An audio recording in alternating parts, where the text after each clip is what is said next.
It's a warm summer night in Memphis, Tennessee. It's the AAA All-Star Game on ESPN2, and it's one of baseball's nicest parks, AutoZone Park in historic downtown Memphis, Tennessee. Lot to do, even if you're not watching the game in this ballpark.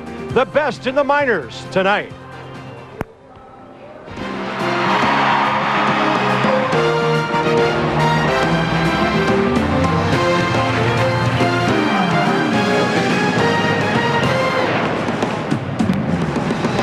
It's an ESPN2 baseball special. Young prospects, power hitters, and a lot of young guys looking forward to a day when they might make the major leagues and get a long career, sign those bats at the next level, and do their thing on the diamond here in Memphis tonight. It's AutoZone Park. It's the home of the Memphis Redbirds, the St. Louis Cardinals AAA club, and the Internationals come visiting the Pacific Coast League All-Stars, who have dominated this series in recent years. Bob Carpenter, Buck Martinez, welcome to Memphis. 4 straight for the PCL. They used to play American League versus National League, not anymore. And Buck, last year 15 players who played in this game went on to play in the big leagues. And if Atlanta fans are wondering, what did we get for Kevin Millwood? They may find out tonight. Yeah, Bob, tonight they'll get a look at Johnny Estrada. And the Braves had to trade Kevin Millwood, and they went out and got the best catching prospect in baseball. Switch hitting Johnny Estrada is a great catcher, but you can say by his .345 average that he has really put together his skills at the plate. Johnny Estrada is second in the International League in hitting. Across the diamond, Rob Stratton was a former #1 pick of the New York Mets in 1996, and he has a lot of power. 29 home runs, 70 RBIs. He has Dave Kingman type of power, but he does strike out a lot. He's just trying to find somebody that needs a guy that can go deep on a regular basis. That he can, as he did here in the Home Run Derby last night. Every year at this game, there are great stories revolving around these young men. But tonight there's one who's not so young, a former World Series MVP. For that, we go downstairs to Leslie Swanson. That's right, I'm here with Pat Borders, the 1992 World Series MVP. You broke camp with the Mariners this year. We're here tonight at the AAA All-Star Game. A lot of people might ask, what keeps you in the game? Oh, the fun of the game. I still enjoy it. The kids enjoy watching me play. It's still fun to me. It's hard to find somewhere else where you can manufacture this kind of intensity and enjoyment. Well, I hope you have a lot of fun tonight. We're actually going to hear more from you later on. But for now, back to you, Bob. All right, Leslie, thanks. Great to see Pat Borders here, keeping a watch over all these kids. You can sit out on the lawn tonight. Bring a blanket. Bring your family. It's all coming up next from Memphis. Wonderful. Okay, keep me in the loop.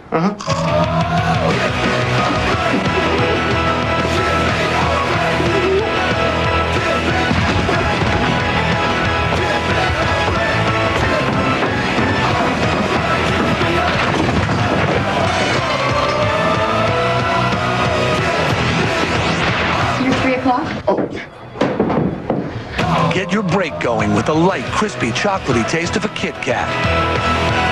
I'm Bob Costas. This year would have marked Lou Gehrig's 100th birthday. The legendary Iron Horse of baseball gave his heart and soul to America's favorite pastime, but he gave his life and name to the fatal disease, ALS, now best known as Lou Gehrig's disease. You can help strike out ALS. For more information, call the ALS Association today at 800-782-4747 or visit us online.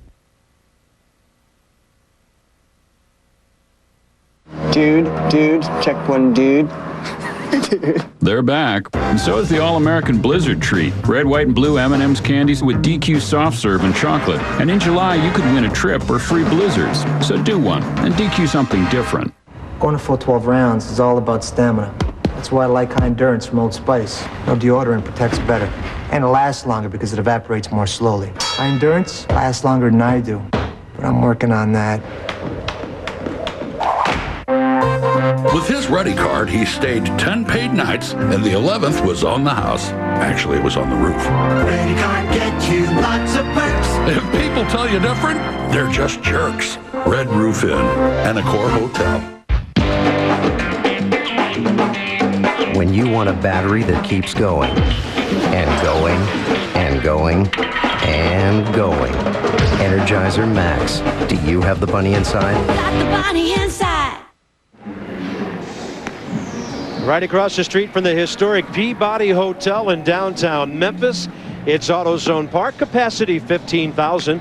The ballpark about 3.5 years old. It's a wonderful place to watch a baseball game, and it's actually cooled off a little bit tonight. In the high 80s, here's the International League lineup. Great speed up top with Anton French and Lou Collier.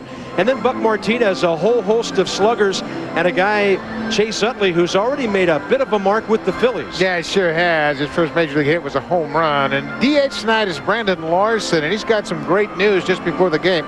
He's on his way to Cincinnati. But that lineup will be facing 8-2 Dustin Duchscherer for Sacramento. That's in the Oakland Athletics system, AAA, third in the Pacific Coast League in ERA, and you can see he does not walk anybody. 10 walks and 104 in the third. Not overpowering. He's a command guy, likes to have contact. He will come at you with a lot of fastballs, and he is anxious to get his team off to a good start tonight and keep Anton French off the bases. French is a very good bunter.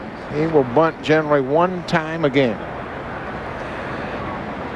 Anton French goes up swinging, hits it to Bernie Castro at second, and that's how the ball game gets underway on the very first pitch of the 2003 AAA All-Star Game.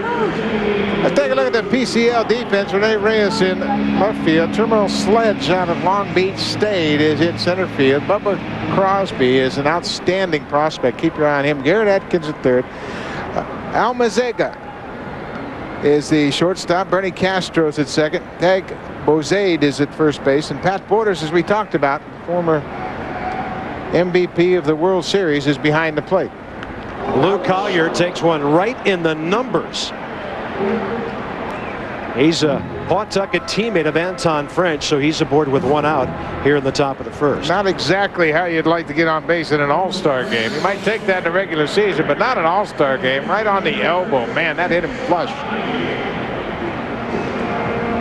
He was trying to duck out of the way, but that running fastball followed him and caught him right on the left elbow.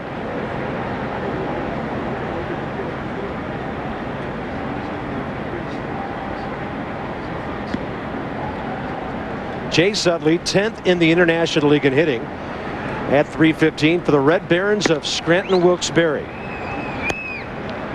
And a very highly prized young man by the Phillies. They moved him to third base last year when they were really unsure of what the Scott Rowland situation was going to be at third base. He's a natural second baseman, first round pick, and he is much more comfortable going back across the diamond at second base. Home plate umpire tonight is Rob Drake of the Pacific Coast League. Home League gets the home plate umpire John Bennett of the International at first, James Hoy of the International at third, and Matt Schaefer of the Pacific Coast League umpiring at second base.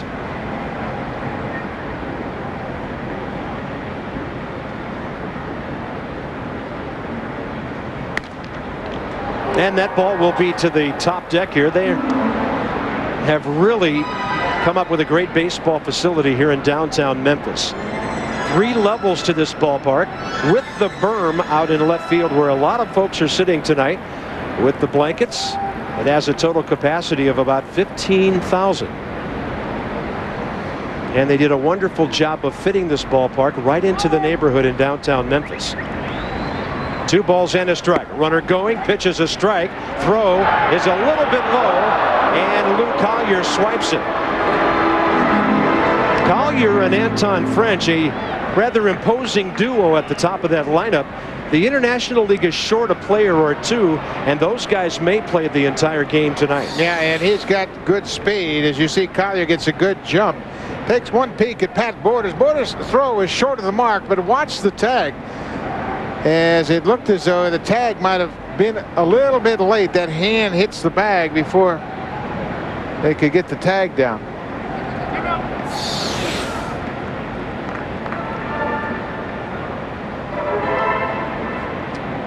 Well, it's amazing to see Pat Borders back there. What a great story. As Leslie said earlier, she'll be visiting with him later after he comes out of the game. He'll probably play about half the game. And a big slow breaking ball has Chase Utley jumping all over the place, and that's the second out. Next up will be Brandon Larson. And when you talk about great stories revolving around a AAA All-Star game, how about this one? About 2 hours ago, Brandon Larson gets a call, and after he gets a couple of at-bats tonight as the DH, he is going back to the Cincinnati Reds. Yeah, he came into the manager's office looking for Mark Bombard to tell him he'd been called back up to the big leagues. And with his numbers, why not? 5th in the International League in batting average, 1st in homers, 1st in RBIs. And there's Mark, who manages the Phillies AAA affiliate. And he's got some of his guys in the ballpark tonight, like Chase Utley, who just batted. Travis Chapman at third base, where Brandon Larson was going to play. That ball's got some spin on it. It gets up the middle, and that will drive in a run. Alfredo Amezaga evidently a little confused by some of the English on that ball. Yeah, Amezaga looked like he thought the ball was going to bounce to his right, and in fact it went back to his left. Looked like Brandon Larson may have hit it toward the end of the bat and put some unusual spin on it. It'll be base hit all the way, but watch this ball off the end of the bat, and you can see the spin on it takes it away from Amezaga at shortstop.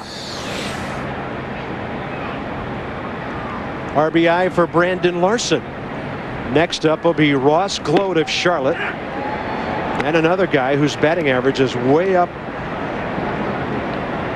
top the league. He's 4th in the league in batting, just short of double-figure home runs and 43 runs batted in. They love the way this guy plays first base. He's a very good fielding first baseman, but he's an outstanding line drive type of hitter. He has 9 home runs this year. You can see he has played 7 years of pro ball. He has bounced around a bit. He's played college ball at South Florida in Tampa, but he's always been regarded as a hitter. Uses the whole field and good line drive hitter. He's trying to break in and get an opportunity to show his wares in the major leagues on a regular basis. Well, there's the view from left field out on that berm. A lot of cameras in the ballpark tonight. Temperature in the high 80s at game time after just a little bit of a sprinkle about an hour and a half before the game cooled things off.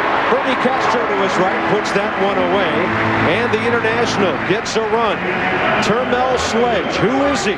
You'll find out when he bats third in a moment. Get in the zone.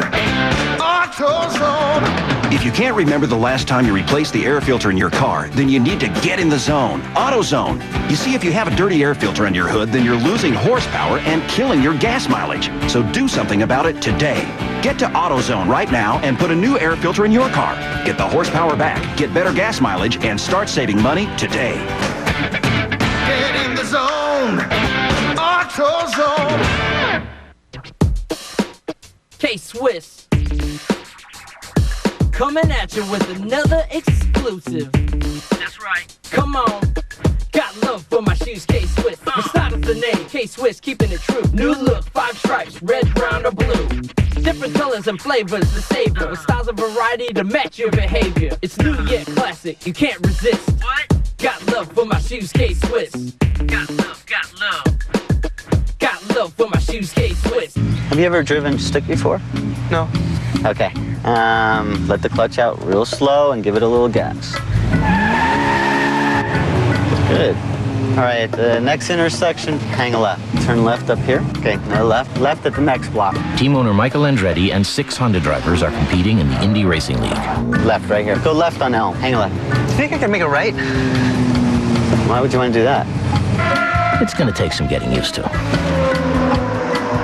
Our horse is too small, our jockey is too big, our trainer is too old, and I'm too dumb to know the difference. On July 25th comes the epic true story of 4 long shots. I'll give it a go. Who took the nation. Your little horse is selling out the cheap seats. On the ride of our lives. Hey, Charles, what do you think turned this horse around? We just gave him a chance. Sometimes all somebody needs is a second chance. Seabiscuit, rated PG-13, at theaters Friday, July 25th. Internationally coming up with a first inning run, the PCL. They've won 4 consecutive AAA All-Star games. And we'll have a look at their lineup that has a emphasis on speed up front. You see some of the Western Major League teams that are affiliates of the PCL. And, of course, in the middle there, Termel Sledge of Edmonton, Rob Stratton of Albuquerque, and Bubba Crosby of Las Vegas, a pretty good 3-4-5. And there are 4 players in this game tonight that were born in the 80s. One of them is the starting pitcher, Ryan Madson, at the age of 22. Well, he's off to a great start in AAA, 10-4 with Scranton Wilkes-Barre. Basically, he's a 2-pitch pitcher. Good fastball, great changeup. He's just starting to use the slider a little more frequently.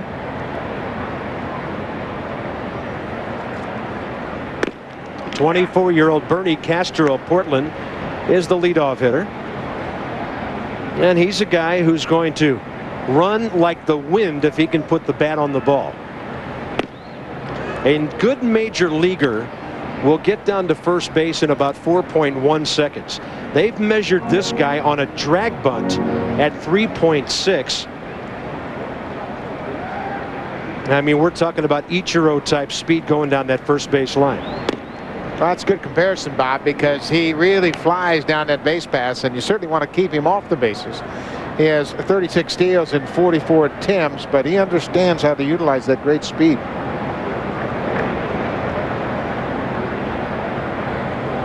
The 3-2 pitch. You don't want to walk him, and he takes one at the knees. He thought it was ball 4, but Rob Drake of the PCL punched him out. Let's take a look at the defense for the International League. Luke Collier and Anton French, both of Pawtucket, left and center respectively. Alex Escobar is healthy again. He had ACL surgery. He's got a tremendous arm, great speed in the outfield. Chapman, Smith, Utley, and Glode around the infield. And Johnny Estrada, very fine catching prospect from Richmond, is behind the plate. Alfredo Amezaga goes up swinging, and the ball is dropped by Jason Smith, the shortstop.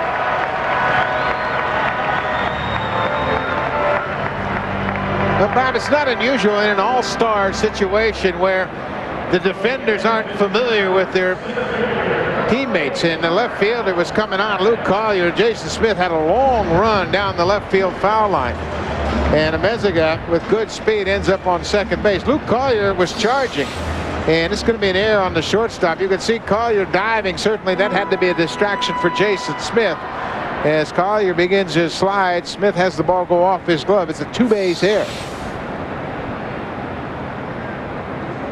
RBI opportunity for Termel Sledge of Edmonton, batting .314, and he's nearing 60 RBIs here at the All-Star break, and a very good on-base average of over 400.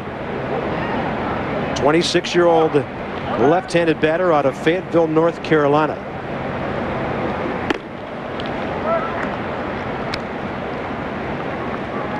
Well, Sledge is one of those guys that you look at his swing and you say, well, this guy's a hitter. He has the ability to hang in tough against lefties and righties and use the whole field. There's that great changeup from Madson.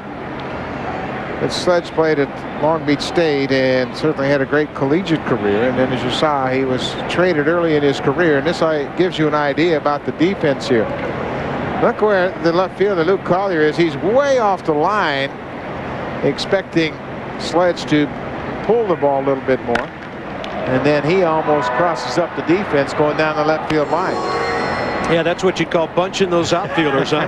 He's a gap-to-gap power hitter.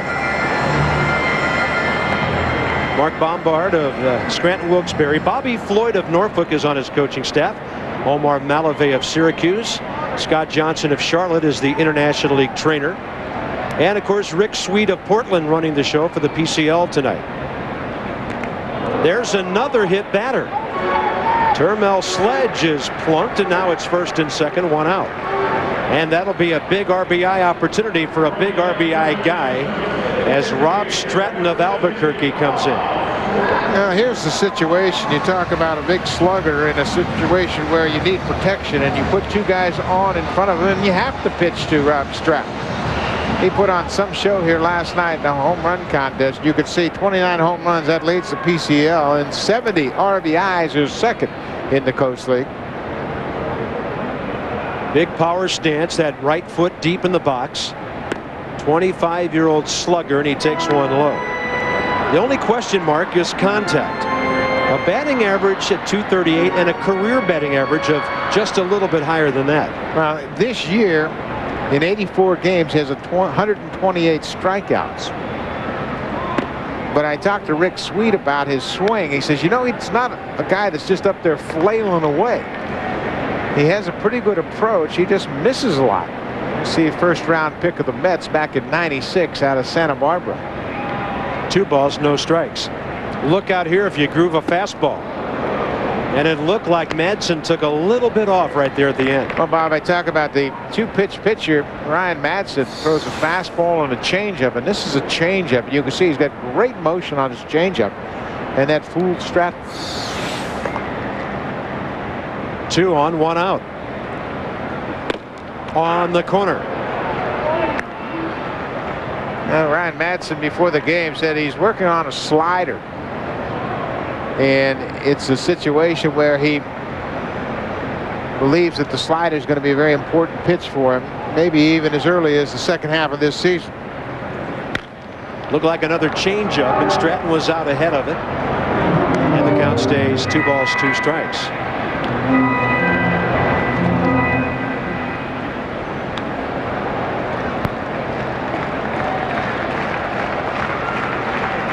The league's leading hitter is on deck. If Rob Stratton could keep this going for the PCL.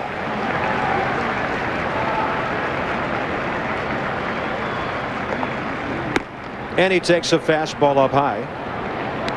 Well, Bob, here's now where Rob Stratton's going to have to go ahead and guess. You don't get a chance to see these guys very often, but already he's seen that Madson throws changeups when he's behind.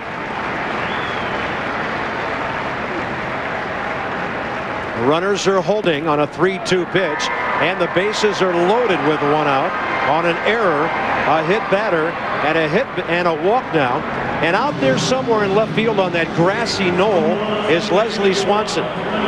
That's right, Bob. Here I am. This is the best part about these minor league ball games, the grassy knoll. You can sit and enjoy the game here without even a seat. It was ideal last night for the home run hitting contest. We had Larson against Stratton. 2 shots in the beginning for Stratton, and then this 270-foot bomb that went somewhere near the cars. He wins. Larson didn't, but, you know, Larson's getting the call to the majors. Yeah, I think Brandon will take that part of it. Yeah, that 470-foot homer last night was something. Left the ballpark, and I think it's somewhere in North Memphis right now. And a little shopping, $1,000 cash prize goes to the winner of the AAA home run contest. Here's Bubba Crosby, who's leading the PCL with a batting average of .370.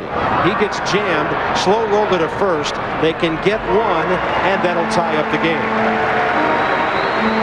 Home to score is Amezaga, who scored after that 1-out error on his fly ball. So any runs the PCL scores in this inning will be unearned, but the game is tied at 1. That is contact by Bubba Crosby. He picks up the RBI, and they take advantage of that Jason Smith error.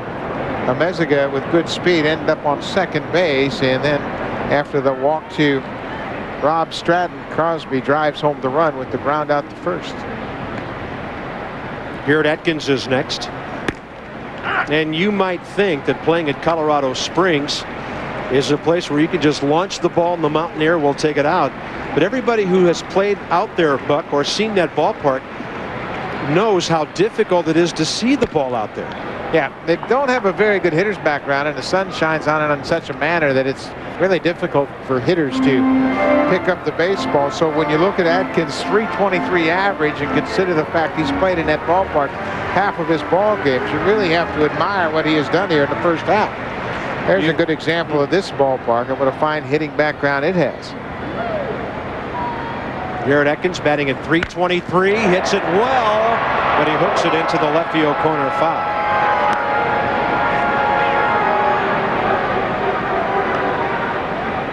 Bobby made a great point about 15 players in this game a year ago ended up in the major leagues this year. And you can bet that there's going to be a bunch of these guys. And, of course, Brandon Larson's going to go up and join the Reds tomorrow. But an awful lot of guys have opportunities to join teams second half of this year and obviously next year. Well, how about Hank Blaylock, who didn't even start in this game a year ago? He, at that time, was the Oklahoma Redhawks third baseman. Got into the game and went 0 for 2. And last night, he's the Major League All-Star hero with the home run. Angel Baroa of the Royals, Trey Hodges of the Braves, Endy Chavez of Montreal, Joe Creedy, Brandon Larson, of course, the only guy who's back from last year. That ball a little bit low. And, of course, Carl Crawford, who's plying his trade now in left field for Lou Piniella in Tampa Bay. A great springboard is this game to the big leagues. 1-2 to Garrett Atkins.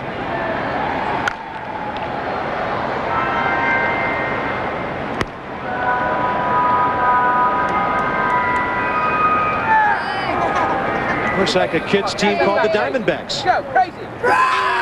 And by the way, the Memphis Redbirds are very active in the community here with the Memphis Redbirds Baseball Foundation. They're a nonprofit organization that actually owns this team. More on that later, and that should be the 1 inning of work for Ryan Madson tonight. Johnny Estrada coming up, top 2 for the Internationals. We're tied. Tomorrow night, One of the game's greatest players has engaged in a variety of acts which have stained the game. should Pete Rose be in the Hall of Fame? At 7, Pete Rose on trial. Cochran for the defense. Banning Pete Rose is a travesty of justice. Dershowitz for the prosecution. Pete Rose bet on baseball. He doesn't belong in the Hall of Fame. Followed by a live verdict at 10. A mock trial on one of sports' most debated issues. Tomorrow night on ESPN. Who are you gonna call? Call Power! I'm Gil Stanfield, General Manager of Power Toyota Irvine. Now through Sunday, we're selling brand new Toyotas for what you might expect to pay for a used one. If words like spirited, expressive, and connected describe you, then the all-new Scions by Toyota were made just for you, and they're here now. Only at Power Toyota Irvine, exit Bake Parkway, where the 5 and 405 meet. Call Power! No, it's not just this month. Now with my phone service, I save that kind of money every month. Yeah, we're talking big, big bucks. You should really get on. Look, we're stuck in an elevator. Can you send help now? You done? Okay. No, technically she's right. We are stuck.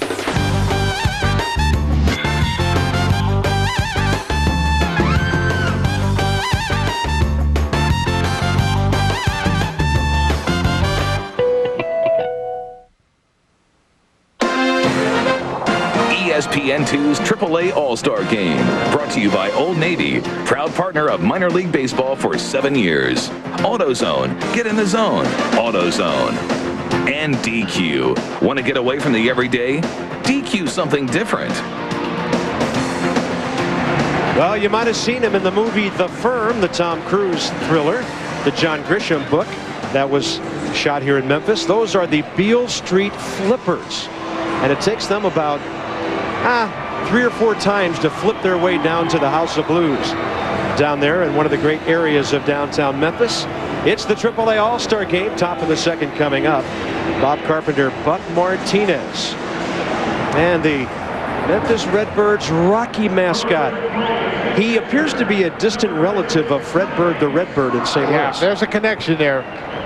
Those bloodlines run deep, don't they? Johnny Estrada of Richmond, batting .345. Will lead off the top of the second for the International League. Second inning of work for Justin Duchscherer. That should be about as far as he goes tonight. By the way, we don't have to worry about running out of pitchers. The managers have it all figured out. And the inherent rule in this game every year, and that was Jason Stanford of Buffalo warming up, is that no All-Star game at this level that's tied will go beyond 10 innings.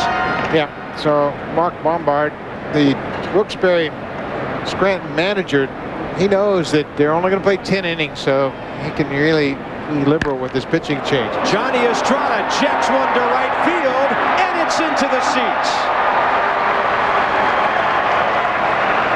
He's not that big of a home run hitter, only 6 so far, but he's an RBI guy. And Buck Martinez, he's an oddity. He's a switch-hitting catcher with power. Yeah, and when we talked about the Kevin Millwood trade, they had to trade with the Phillies, and they hated to give Millwood to Philadelphia, but they got the best hitting prospect as a catcher in the game. Johnny Estrada caught in 2001 when Mike Lieberthal went down with that horrible knee injury and did a great job for them. And he certainly is going to be an everyday catcher and an impact player.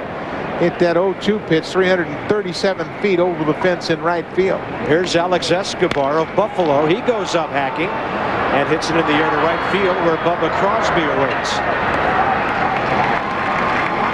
Now Johnny Estrada, switch hitter, and Bob talked about not really a powerful hitter, but look at Borders. He wanted that pitch upstairs, but Estrada jumped all over that high fastball and rips it into the seats. Borders felt like he had seen a weakness, and Estrada said, none of that. I'm going to put a little short stroke on you and hit it out of here. Next up is Durham infielder Jason Smith, who's the shortstop tonight. And here's a shortstop with some pop with 12 home runs. And he's a guy who can jump up and hit the ball out of the ballpark every once in a while, but he's known as a scrappy ball player who, in the words of his manager, Mark Bombard, really plays the game the right way.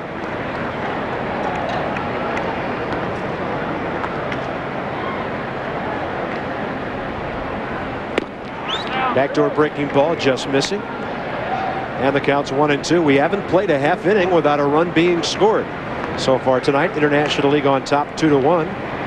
Trying to break a 4-game losing streak in this Midsummer Classic.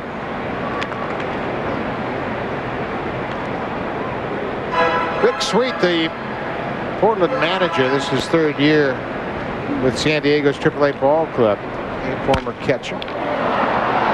And this ball is high in the air to right field. Bubba Crosby having a busy inning, puts it away for the second out. Johnny Estrada goes deep, and he visits with Leslie Swanson. That's right, Johnny Estrada, first home run in the AAA All-Star game tonight. Congratulations. Tell me about that at bat. I just took the first 2 pitches, they were away, and then I think he just tried to throw me a high fastball, see if I would chase it, and I did. I got some good wood on it, though. Sweet sound. And also, what is it like to have your name be synonymous with Kevin Millwood? I'm just happy to be over here in the Braves organization to have a better shot to play in the big leagues for a long time. I can't get caught up in that stuff. It'll take care of itself. All I got to do is keep with my end of the bargain. It'll work out. Well, good luck and congratulations. Thank you. Bob? All right, Leslie, thank you. Travis Chapman of Scranton Wilkes-Barre batting. 3rd baseman in the number 9 hole. He wasn't going to start tonight, but when Brandon Larson switched from 3rd base to DH after his call-up, Travis was inserted into the lineup. Got a little taste of what managers have to deal with just before the game when Mark Bombard had to make that lineup change. And to take you a little further, Bob, you recall that Brandon Larson came in and said, you know what, I've been called up. I just talked to Tim Naring, farm director, and I'm going to Cincinnati, and they'd prefer that I didn't play in the field. And in fact, Mark Bombard said, I'm a little reluctant to let him play. What if somebody drills him? Well, he got a base hit his first time up. And in this inning, Johnny Estrada goes deep, and the International League leads 2-1. ESPN HD, the big picture in sports. Available nationwide. I knew in an hour I'd have a room full of kindergartners waiting for me, and I didn't think my car would ever start. Luckily it did, and I drove to AutoZone. Eugene said, let's test the battery. It needed to be replaced. AutoZone had the right battery for my car. She'd never installed a battery before. He came out to my car and showed me how easy it was to do. And she was on her way in no time. Turns out I was the one who learned something that day. Always go to AutoZone. Get in the zone! AutoZone! Your jacket. Take off your clothes. Put on your shades and hit the snack bar. You gonna pay for that? Talk to the hand. For the most fun you'll have in theaters this summer, go see Terminator 3, Rise of the Machines. Rated R, now playing. Look what Pizza Hut's got for you now. The DVD is yours to keep when you buy a large Pizza Hut pizza at regular price. Choose from 4 comedy classics like All Dogs Go to Heaven 2 and Honeymoon in Vegas. Pizza Hut pizza and a DVD on us. You only get it when you gather around the good stuff. I travel all over going to Scottish festivals, and I always stay at Motel 6. I get to rest, save money, and I'm very comfortable. That makes one of us. We'll leave the light on for you in a Accor hotel.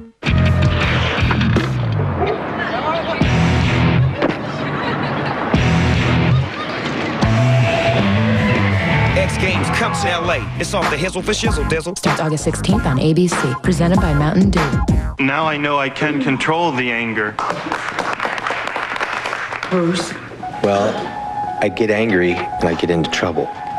Trouble? I break stuff. But it takes a lot for me to lose control. Thank you, Bruce. Edward?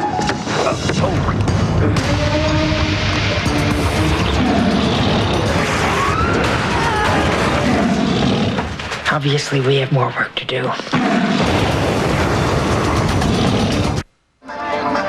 Lots of fun at the ballpark tonight. They got a wonderful plaza out here where those kids are, the entrance to the ballpark. Lots of activities out beyond the left field wall and around the place. And Peabody Place, a nearby entertainment center, has really sort of completed this area in downtown Memphis. Buck and I, by the way, did not get to see the Ducks today because we came to work early, but you folks will get to see the famous Peabody Ducks a little later. Jason Stanford, by the way, takes over, a Lawrence, Kansas kid, who of course pitches for the Buffalo Bisons. He's a starter for them, and his numbers as he comes out to pitch. Looks like the International League will have 9 different pitchers go 1 inning apiece. Well, you can see Stanford doesn't walk anybody. It's 21 walks in 100 innings. Tag Bozade, and he jacks one to the gap in right center. The Portland Beaver is cruising into second with a leadoff double. That'll make his manager, Rick Sweet, who's running the PCO club, very happy. Bozade is quite the power prospect, and that approach right there will serve him very well in the big leagues. Taking that ball on the outside part of the plate and driving it into the gap in right field.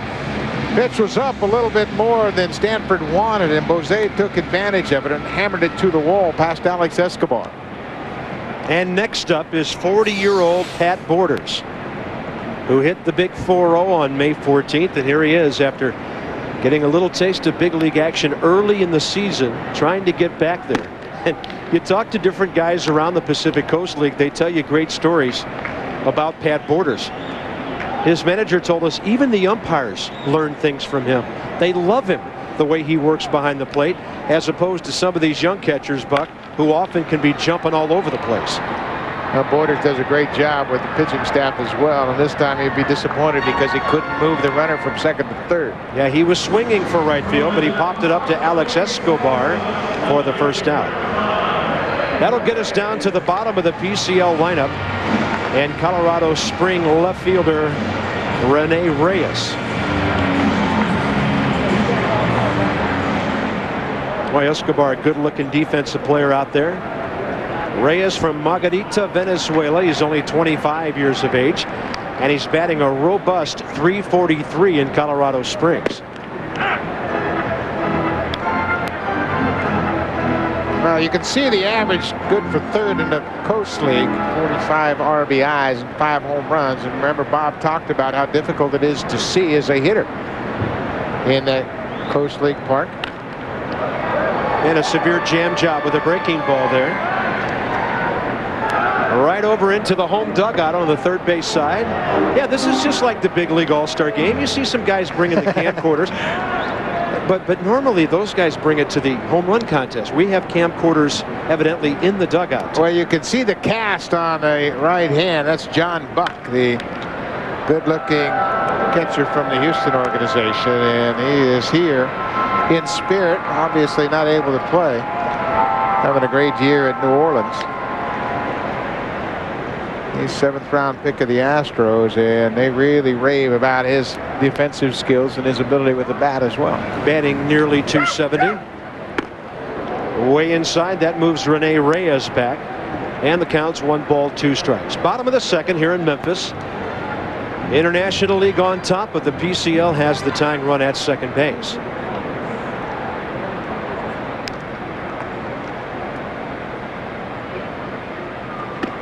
Big time changeup. And that's the third PCL hitter to strike out here in the first 2 innings. Well, should Pete Rose be in the Hall of Fame? How about Bob Lee talking about it tomorrow night? With CNN legal analyst Jeffrey Toobin, he'll moderate a 3-hour mock trial. The prosecution will be undertaken by Alan Dershowitz. Leading Pete Rose's defense will be Johnny Cochran. Then you can catch the verdict on Baseball Tonight at 10 Eastern tomorrow night. Some fascinating baseball-related television tomorrow night, and you can log on to ESPN.com for more.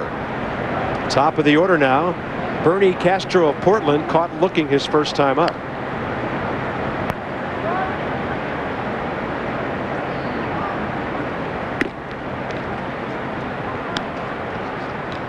You can see Castro batting from the right side this time. Obviously, the switch hitter moves around to face the left-handed Stanford. Talk about Castro's speed.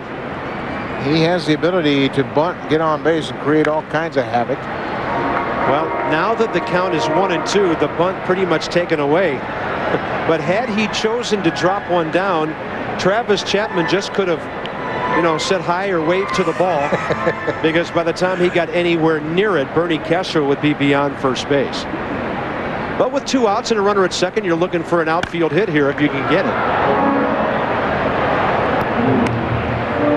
And again, it looks like the International League defensive strategy is to bunch these PCL hitters toward the gaps. Rocky working hard on an 88-degree muggy night in Memphis, Tennessee.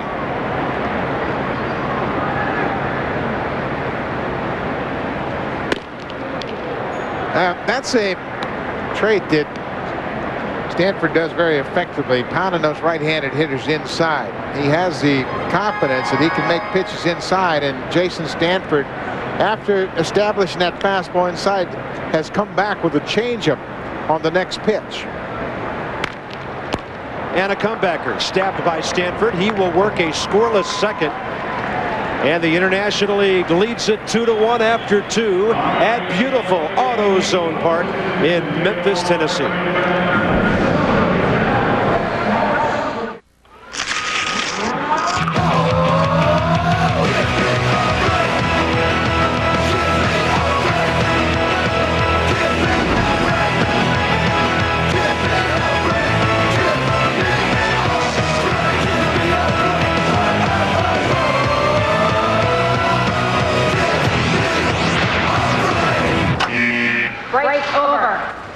Get your break going with the light, crispy, chocolatey taste of a Kit Kat. The power is in your hands. The Wagner Wide Shot Power Painter. Professional results in about 1/3 of the time. The one and only Wagner Power Painter. For guys who like to run wide open. When you've got the mobile power of a Sony Vaio, you want to take it everywhere. Just be prepared for a little extra attention. Here's your coffee, sir. Check out the sleek Z1 notebook with built-in wireless and powered by Intel Centrino mobile technology, and you'll see why. Or check out the thin and light V505 with a mobile Intel Pentium 4 processor M. Beauty and brains in one package. Exactly what you'd expect from Sony. Vaio gives you the power you need to go anywhere. Can I get you some more water? I think I'm okay for now. Wireless freedom to work from anywhere. Burn CDs, watch DVDs, whatever you're into. Sony can help you get more out of it. Call now to get a Sony notebook built just for you. Like the V505 with a mobile Intel Pentium 4 processor M. Why carry an ordinary notebook? Call toll-free now for your custom-built Vaio and get free shipping and a free printer after mail-in rebate with the purchase of a Sony Vaio PC with an Intel processor. Watch and learn from the best as fishing's elite head to New Orleans for their shot at the most prestigious title in bass fishing, the 2003 Citgo Bassmaster Classic, presented by Busch. Coverage begins Friday, August 1st at 7 on ESPN2 and continues Saturday and Sunday at 6 on ESPN. AAA All-Star Game 2003 here on ESPN2. And the construction of this ballpark goes back before the turn of the century, actually. They had to do a little demolition downtown and excavate And right across from the historic Peabody Hotel, things started taking shape. What a beautiful ballpark to really accentuate the downtown of Memphis here. And Bob Carpenter got a chance to open up this ballpark. First ball game played. Tell us about that. My St. Louis buddy, Al Raboski, and I announced the first game ever here, April 1st on 2000, when the Cardinals stopped through on their way north to open the championship season, played their AAA affiliate. And it was a wonderful day here. I think the Redbirds beat the Cardinals that day, if I remember correctly. Top of the third, top of the order, Anton French, and Doug Sessions of New Orleans is the new pitcher. There's a drag bunt, and forget it. That's a base hit.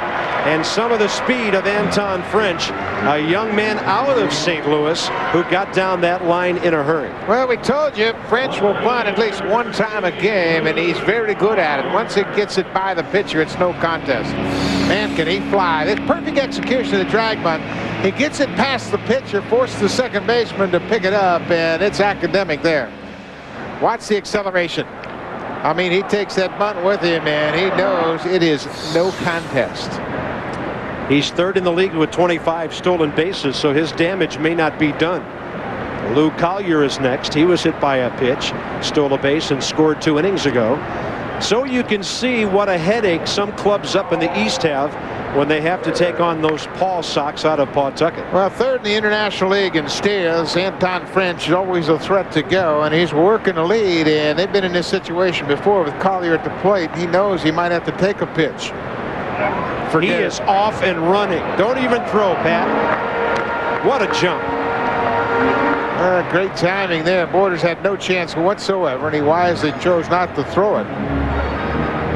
Doug Sessions, the new pitcher, goes on the first move. He gets that high leg kick, and tell you what, French didn't even look back at home, and Borders said, all I can do there is make a mistake. Now Lou Collier will try to move him around.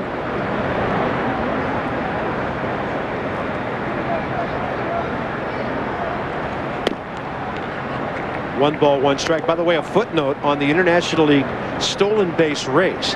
The leader is a young man the folks here in Memphis know about, Essex Sneed, who used to be in the St. Louis organization. He and Jose Reyes are both with Norfolk, and they've stolen 38 and 26 bases respectively. Bobby Floyd was talking to me about Essex Sneed tonight and said that he is explosive on the base paths. Bobby Floyd, the manager at Norfolk, long-time minor league instructor and coordinator for the New York Mets. Then he went to the big leagues as a coach. Now he's back at AAA managing the Norfolk Mets. 1 ball and 2 strikes to Collier, and a throw to second. Back in there, Anton French. And folks, I got to tell you, when I went downstairs with Buck before the game, all I did was lean against the wall, fold my hands, and quietly listen as the minor league stories flowed between Bobby Floyd and Mr. Martinez. Oh, he got him this time. Oh, and the throw hits him. Any kind of throw near the bag, and French was gone, and then he got drilled right in the middle of the back. Boy, a good throw on the bag right there, and French is a goner. So he was extended and very vulnerable and exposed that rib cage. Take a look at the throw of Sessions. It's into the base runner and catches French right on the back. Meziga putting on that pickoff play, sensed that they had a chance to pick off French, and that ball goes off his back, but he can't advance. Trainer Scott Johnson of Charlotte out to have a look with Bobby Floyd. Well, these AAA managers that are coaching the base path certainly concerned about the well-being of players, even though they're not their players. And you'd feel the same responsibility. Omar Malabay, third year at Syracuse with the Toronto Blue Jays. Been in their organization 21 years. Bobby Floyd, longtime farm director with the Mets. He's coaching at first base. 1 ball and 2 strikes to Lou Collier.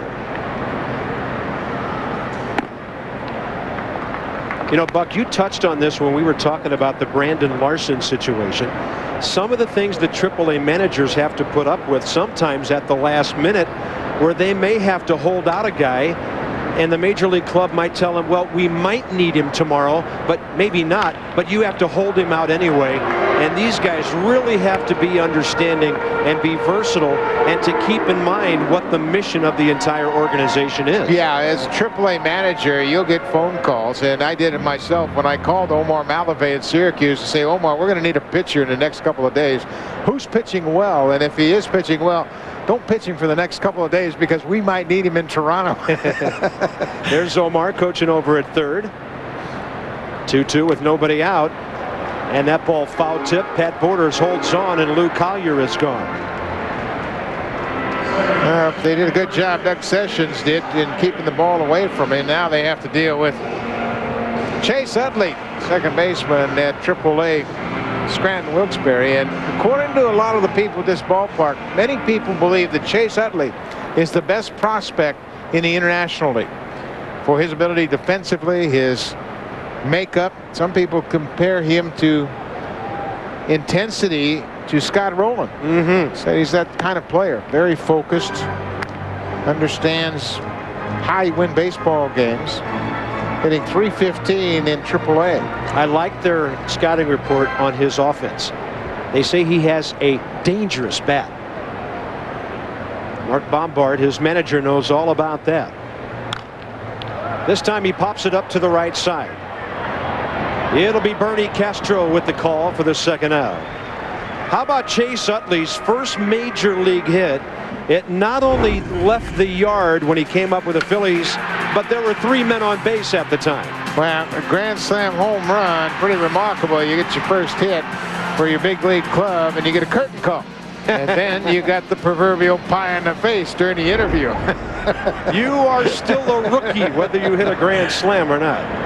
And you know, that was the last thing on his mind. He was just so excited to get to play, not only play, then hit a grand slam, and finally get an interview on television. Brandon Larson, who's on his way back to the Reds, takes one low and inside. RBI hit up the middle first time up. The Louisville River Bats.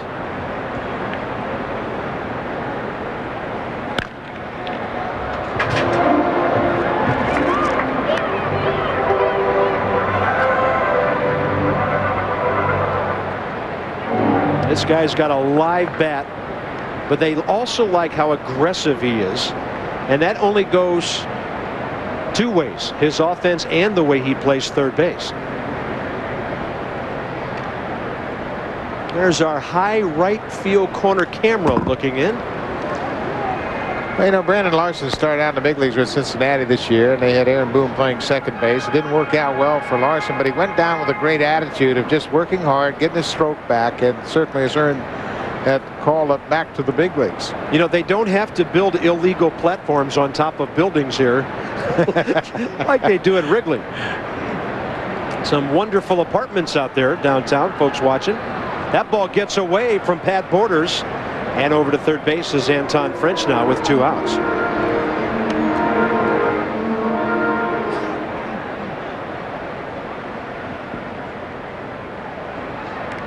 Omar Malavey visiting with his speedy runner. How about last night? Some of the balls that flew out of here to left field with Brandon Larson doing his thing in the home run derby. Yeah, he's a very powerful hitter, and you can see he's got a pretty short stroke, and he had a good time here last night. And meanwhile, he takes a called third strike, and he's gone. So is the International League in the top of the third.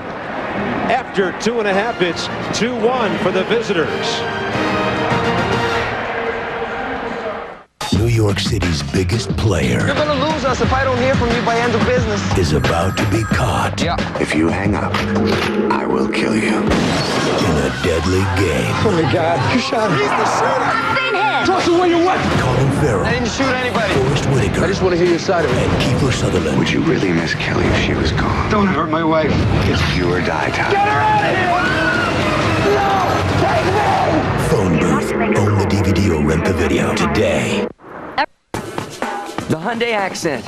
The only car in its class with the added safety of standard front side impact airbags. 29 miles per gallon in the city, 33 on the highway. And only the Accent is protected by America's best warranty. 10 years, 100,000 miles. Looks like you win.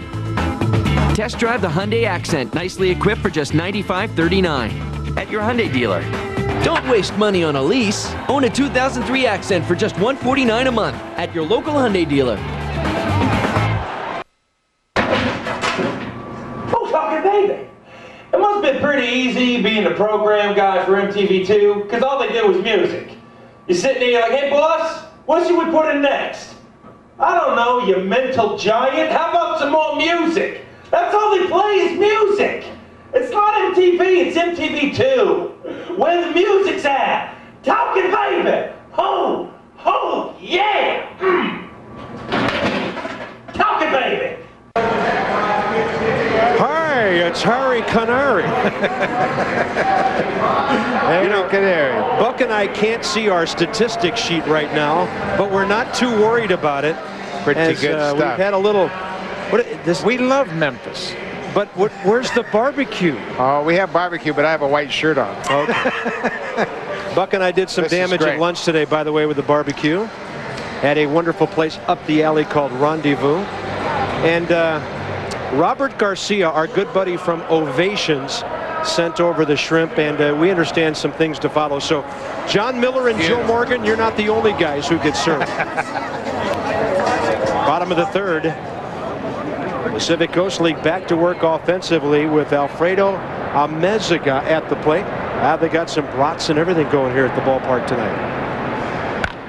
This one is gone, but way foul. Memphis, Tennessee is one of the great eating places in the nation. I know whenever my buddies Jimmy Dykes or Larry Conley and I do Conference USA basketball here with John Calipari's Tigers, we always enjoy the good old Memphis barbecue and the Southern hospitality.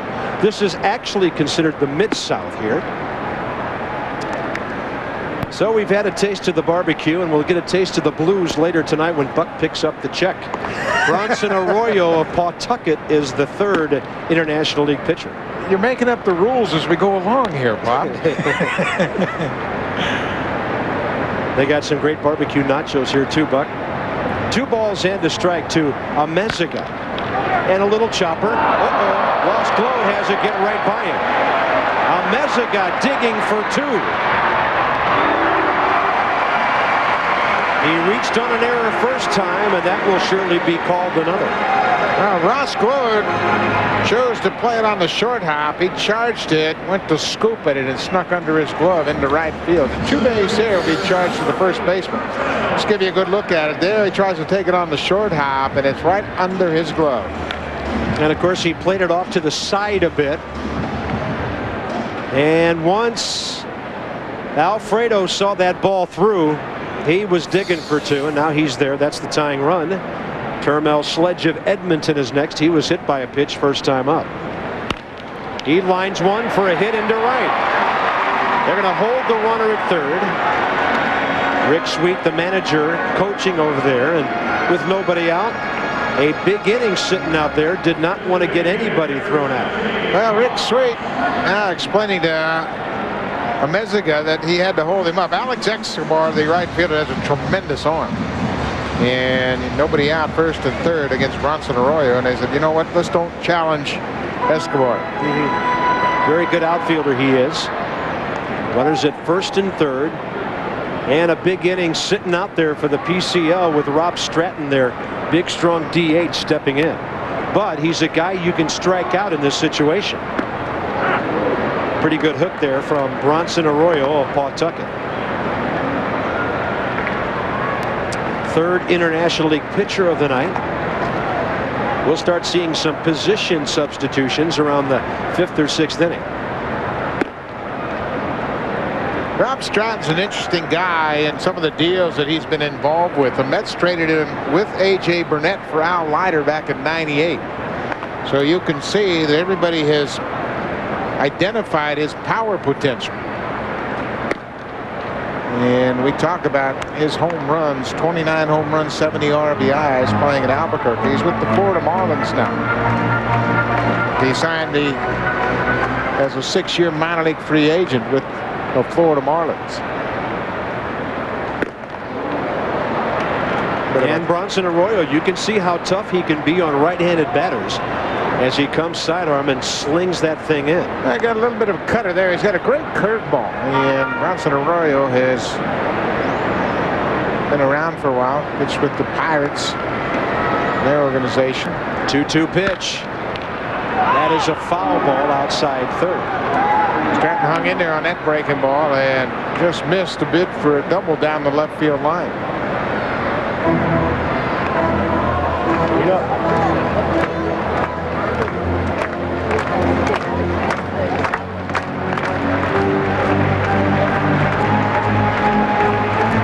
Back in 1995, Bronson Arroyo, third round pick.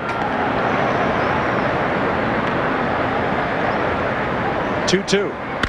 Broken bat, fair ball. Backhanded, dropped. Everybody's safe. And the game is tied as Amezaga scores for the second time. Travis Chapman, you can't really blame him for booting this ball. He was conscious of the barrel of that bat flying down toward him. Amezaga scores. Stratton picks up the RBI. It's a base hit, and Travis Chapman watched the barrel of the bat come down to third base with the baseball, and Chapman sees the baseball, puts a glove on it, but then he's got the barrel of the bat in his mind. Watch how he looks away from the ball, conscious of that barrel coming down there toward third base, so you can't really blame him for bailing out on that one. Yeah, that looks like a long distance to us, but when you're down there, that bat looks awfully close. Bubba Crosby is next, so it's a hit and an RBI for Rob Stratton, and the AAA All-Star game is tied at 2. Bubba Crosby got an RBI with a ground ball his first time up. He plays at Cashman Field in Las Vegas, which has been a hitter's haven for a number of years, and he's batting .370 at the break to lead the PCL.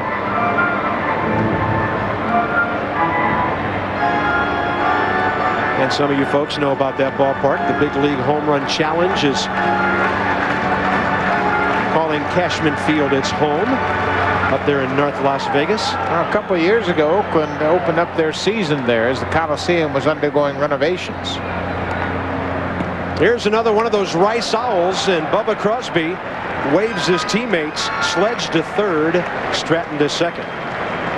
Johnny Estrada had that one go off his glove, and once again the perils of catching an all-star game. You're not that familiar with the pitching staff and the little nuances that pitchers will have with their various pitches. That ball, like a breaking ball, the outside part of the plate, see go right off the glove. Estrada didn't really know what to expect. That scored a wild pitch, but obviously in my mind that's a pass ball. Estrada got his glove on it. Fastball up, evens the count 2-2.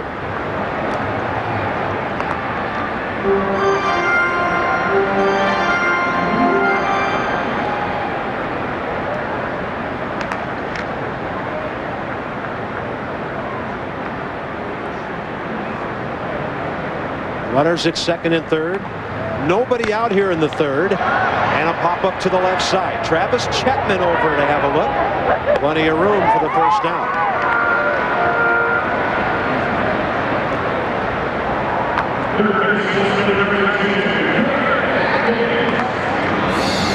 Take a look at Johnny Estrada's fingers.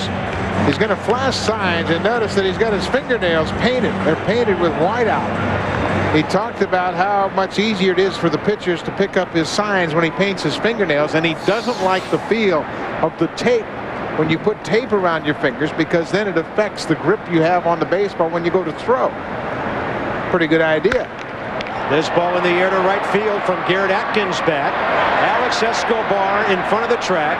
He'll get to show off that arm as he throws to third. Cut off. It's another run for the Pacific Coast League, and all three of their runs are unearned tonight.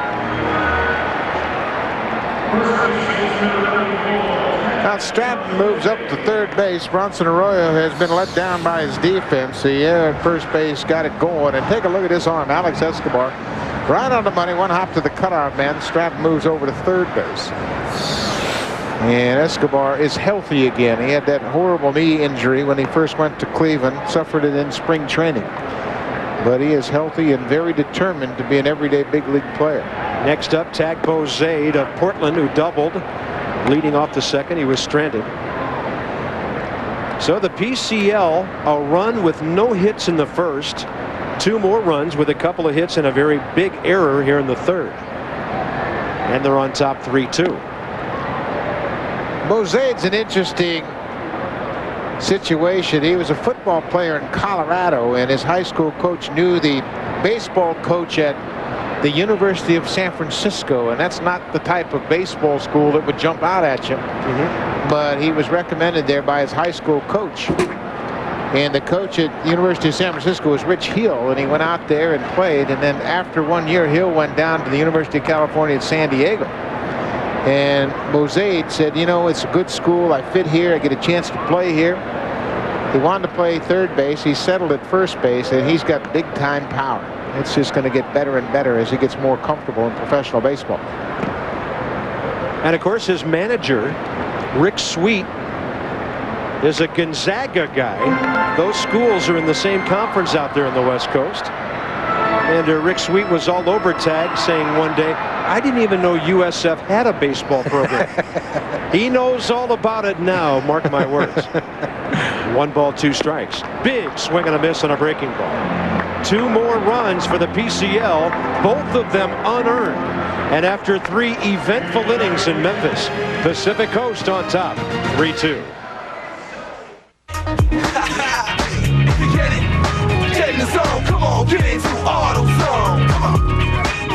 Hey, it's your ride. And did you know the pros at AutoZone can help you make it as cool as you want? Because AutoZone has all the performance products and hottest accessories you need to make your ride exactly what you want it to be. Your ride.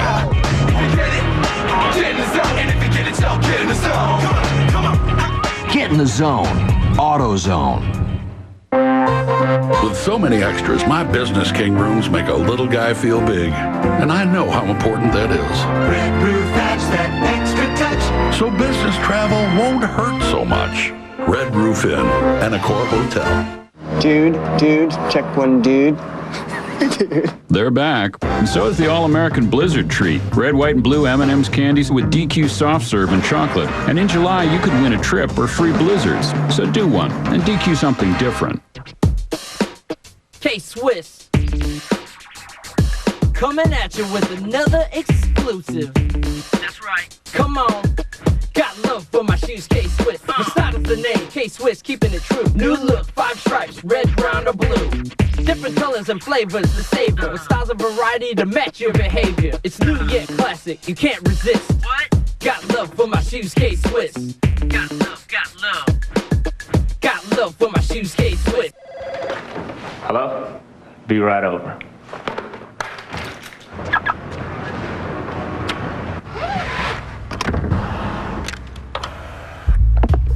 The 2003 Toyota Corolla.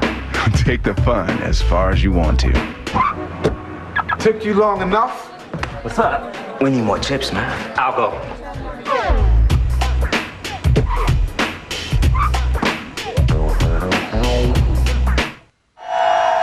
Well, we're having a great time in Memphis tonight. A wonderful showcase for the AAA All-Star Game.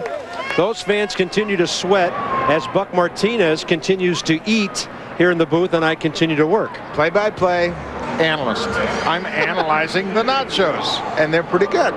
Barbecue nachos, first time for that. Little Memphis pulled pork right there. Yeah, it's not too bad. Very strong. All right, Buck. Let us know when you're ready to go back to work, and I'll ask you a question or two. Okay, I'm ready, Carp. Ross Glow, top of the 4th. Charlotte, first baseman. Lined out hard to second base, first time up. And on the mound for the PCL, second inning of work for the New Orleans starter, Doug Sessions.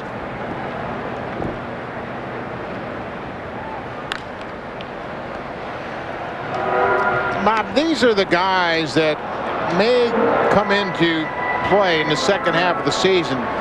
Guys like Glode and Doug Sessions, who's with the Astros, of course, and they're in a heated pennant race to the National League Central. You get a hot pitcher down in AAA and you need to plug him in, and all of a sudden, out of nowhere, a player gets his opportunity to come up and help a team in a pennant race. And, of course, the trade deadline, July 31st, a lot of teams try to assess their situation and add what they need. Boy, that sounded like a home run, and it is into that Bermuda Triangle out there. That ball had so much topspin on it, it didn't have time to get out of here. And Ross Gload has hit 2 rockets in this game. Well, he lined to the second baseman his first time up, and he just missed a home run by a couple of feet. He hammers this ball. Looked like a changeup. He stayed on it and drives it to the wall in right field. And Bob, you're right. A little bit of an angle right there.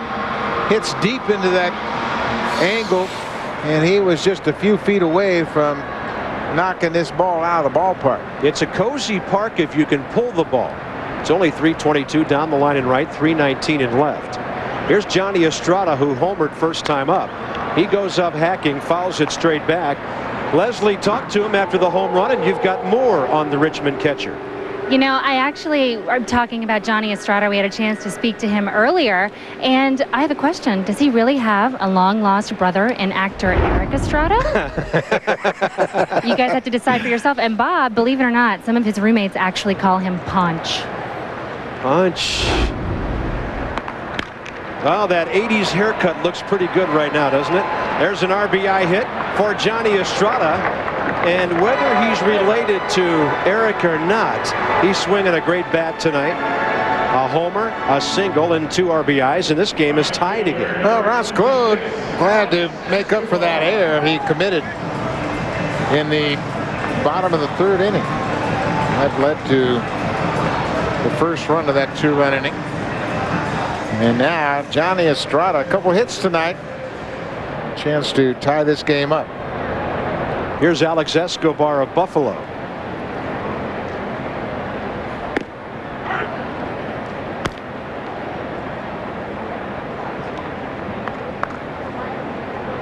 Not real big is Alex at 6'1", a rangy 180.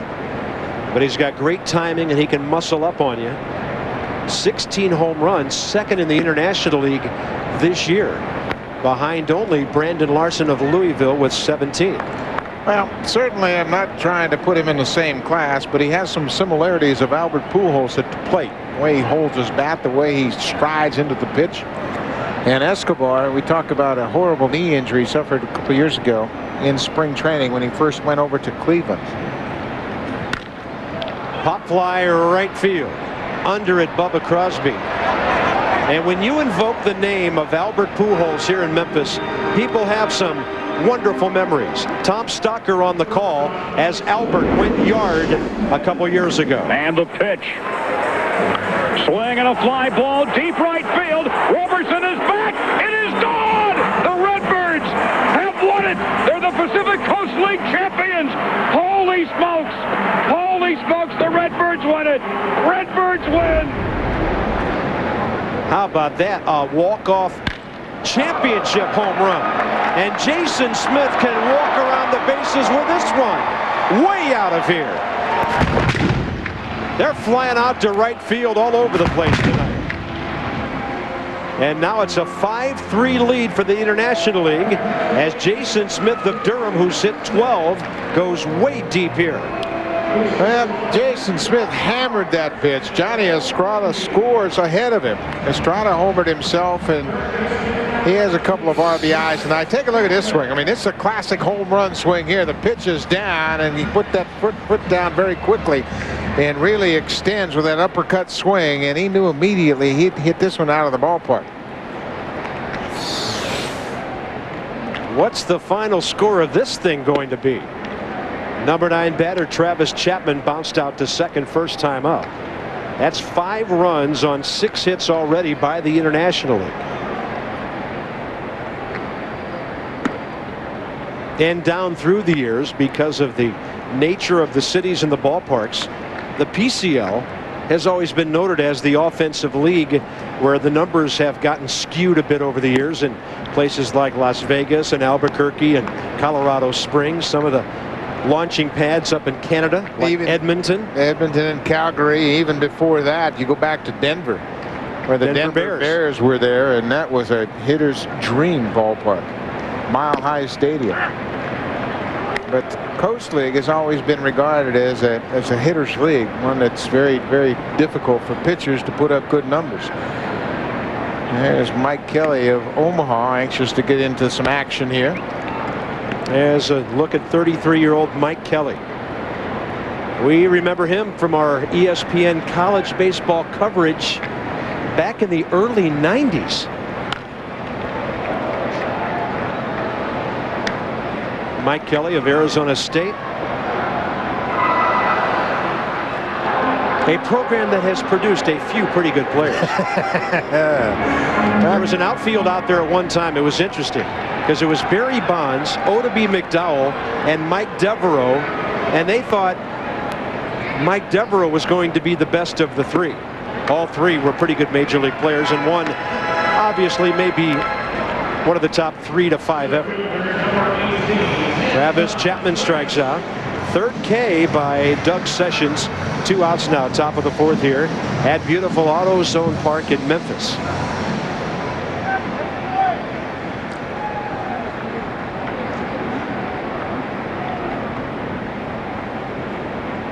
What a wonderful setting this is, right in the heart of downtown. Anton French is next.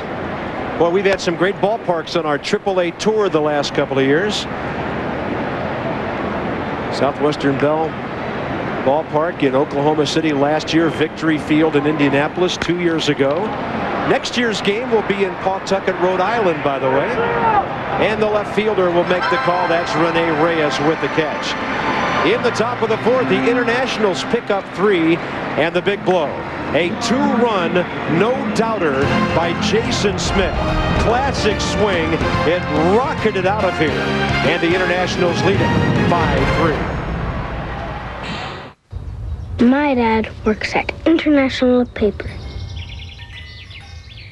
He thinks of stuff all day in ways that people never think of. He calls it thinking out of the box. Dad says problems don't really exist. Only solutions. International Paper. Amazing. Explosive. Spectacular. It is time. Terminator 3, Rise of the Machines. Rated R. Now playing. Dude, check one, dude. They're back, and so is the All-American Blizzard treat. Red, white, and blue M&M's candies with DQ soft serve and chocolate. And in July, you could win a trip or free Blizzards. So do one, and DQ something different.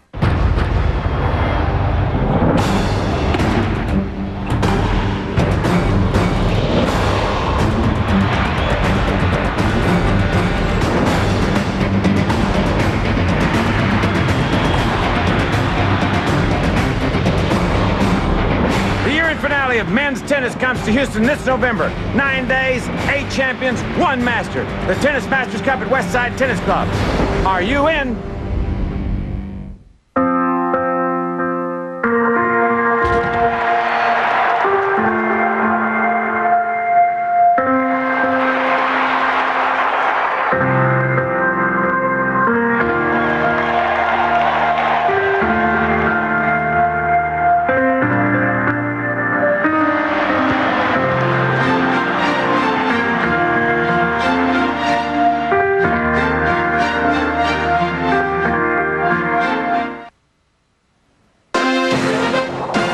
ESPN2's AAA All-Star Game, brought to you by Old Navy, proud partner of minor league baseball for 7 years.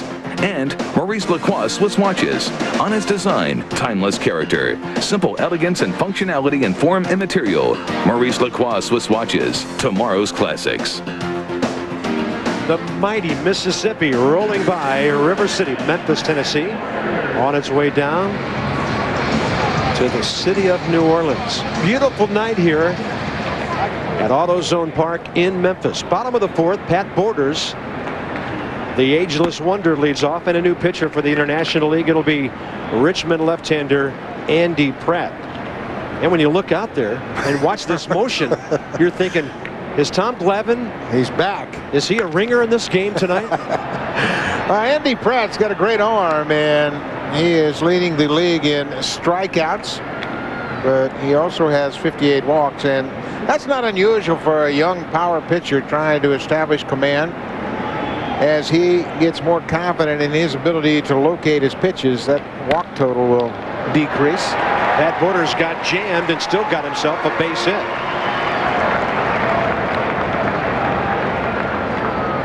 Three out of 4 innings now, the Pacific Coast League has put its leadoff man on. Next up will be Rene Reyes, the Colorado Springs left fielder. Andy Pratt is only 23 years old.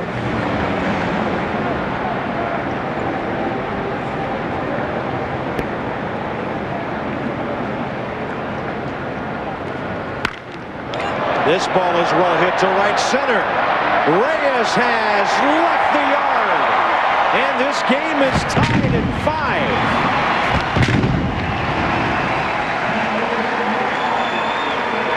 Batting practice got cut short a little bit tonight by some threatened rain when they had the tarp on. You wouldn't know it the way these kids are swinging. Well, the Coast League hitters had to hit indoors, and I think they had a little pent-up frustration by not getting a chance to hit out on the field. And they are taking it out on the International League pitching staff. Well, what a good swing right there by Reyes. High fastball. Drills it into the bullpen in right center. 378 feet away. Andy Pratt not used to this. He's been throwing the ball by people all year. Top of the order now as that dugout comes alive again. It's Bernie Castro of Portland. He hits the ball hard to right center. Right about where Borders' leadoff hit went. And after scoring 3 unearned runs, the PCL comes out slugging here in the 4th.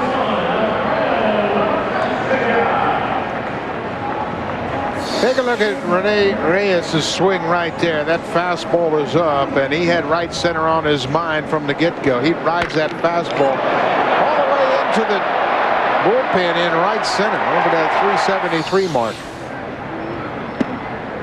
There's a little off-speed pitch. That'll take him off that fastball. According to Rick Sweet, the manager of this Pacific Coast League All-Star team, Amezaga is probably the hottest prospect on this team. I mean, polished as far as defense right now. Rick Sweet believes that Amezaga could play shortstop in the big leagues right now and really do a good job. And he loves the way he plays. He battles at the plate, and the Angels been talking about him for a while now. 2 runs scored tonight after reaching on errors, and he dumps this one down the left field line. Heading for third is Castro. He'll be held by Rick Sweet. It's a double for Amezaga. Well, Amezaga has been on base all 3 times. Castro goes easily first to third. Amezaga reached on errors the first 2 times. He scored a couple of runs, and now Johnny Estrada is out to talk to Andy Pratt. Looked like a breaking ball that Amezaga got to, threw the head on it, got it down the left field line, and he too has good speed. Boy. Now that's a great shot right there. I can do that. I like the way he kept his head down there. Didn't look up till the ball was gone. And we'll see if Termel Sledge can do something just as good. Hit by a pitch and a base hit. Second and third, nobody out, 2 runs in. And we've got a slugfest going on out there and in here. I mean, that kid's jacking the ball all over the place. He's swinging with a lot of confidence. 1-0 pitch, low and away. So are the Coast Leaguers. Evidently. Ball kind of looks like it's on a tee for them right now. Rough outing for Andy Pratt of Richmond. This is the 4th inning, and they're batting for the 3rd time around already.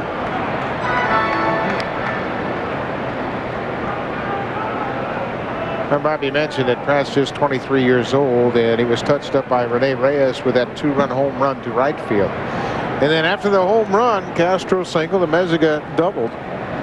He's trying to figure out what'll work to get an out here. 3-0. And the 4-pitch walk, and the bases are loaded. Last year's game in Oklahoma City was won by the Pacific Coast League 5-0 on a 5-hitter by 9 different pitchers. and the game took 2 hours and 36 minutes. We have a very different kind of game going here tonight.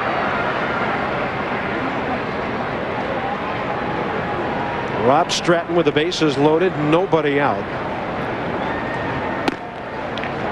You can see Johnny Estrada, the catcher, is very familiar with Andy Pratt, so he's trying to use his breaking balls, everything he has at his disposal to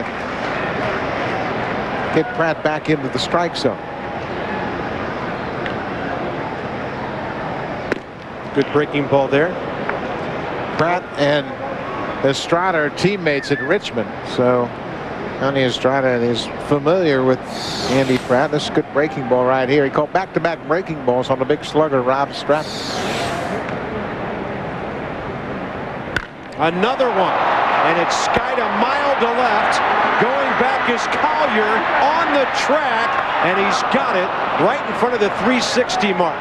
All the runners move up, all three of them, and now it's a 6-5 lead for the PCL. It's not a deep game out there. That was just inches from being way out of here. Pratt picks up the first out. Luke Collier goes all the way to the warning track. You see it's only 360 there, but he hit it a mile high. Picks up the RBI, second RBI for Stratton. Take a look at his reaction as he knew he just missed it. He says, now tag up, guys. I'll take the RBI. His second of the night, and Bubba Crosby, who has one, is next. Infield is back. So each team puts a crooked number on the board here in the fourth. 6-5 Pacific Coast League. And AutoZone Park in Memphis looks like a launching pad tonight.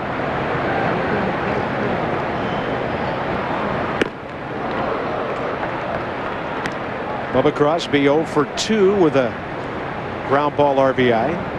Batting a league-leading .370 for the Las Vegas 51s. In honor, of course, of the place that none of us can go, where they do all that military testing out there, Area 51. They have jerseys, some of them, that have a picture of an alien on it. There it is.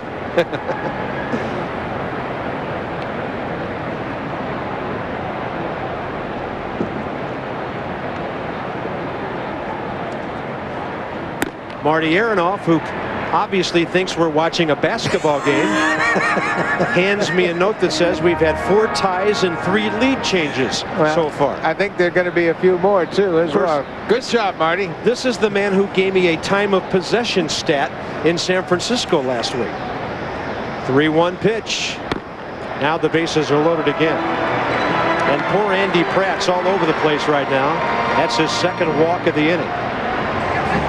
And you never like to see this happen to a pitcher in an all-star game. You think about Atlee Hammaker that one year with the Giants when he was clubbed all over the place and seemingly lost his confidence. And that stayed with him for a while. And hopefully Andy will be able to work his way out of this. A double play ball would be nice for him. Well, you can see he's had a tough outing here, and he would love to get a double play ball.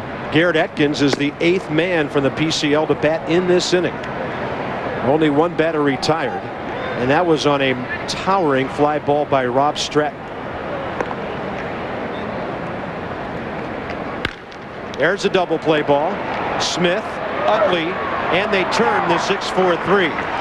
It could have been worse, but the PCL got 3. Folks, we're slugging in Memphis tonight. 6-5, home team.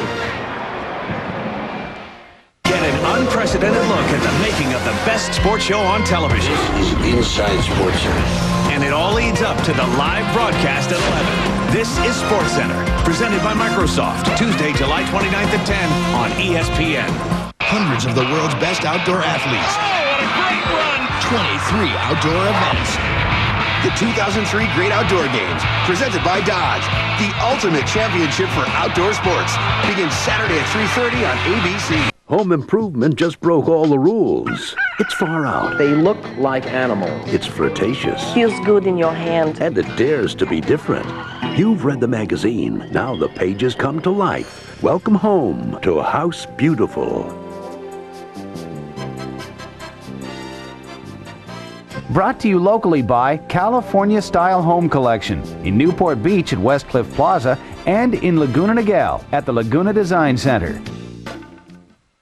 With auto insurance specialists, it's easy to save. I made one call and AIS did the search for me. With one call, they were able to find us the lowest rate absolutely possible. They've been in business over 30 years and they saved me $400. I saved $600. I saved $1,200. And they were able to double my coverage and save me almost $1,000. Thanks, AIS. Call AIS for your free rate comparison. Call in the next 20 minutes and get your free gas card with your rate comparison. Call 1-888-344-4247. Well, a lot of delights here at the ballpark tonight, whether they be on the culinary side or the baseball side. And Buck Martinez and I are very honored as we go to the top of the 5th inning to bring in to join us one of my all-time favorites. And folks in Detroit are saying, we know that laugh. We know who Ernie Harwell is. And, sir, it's great to see you with us, and thanks for stopping by. Good to be with you, Bob and Buck. It's Ernie, great to see you.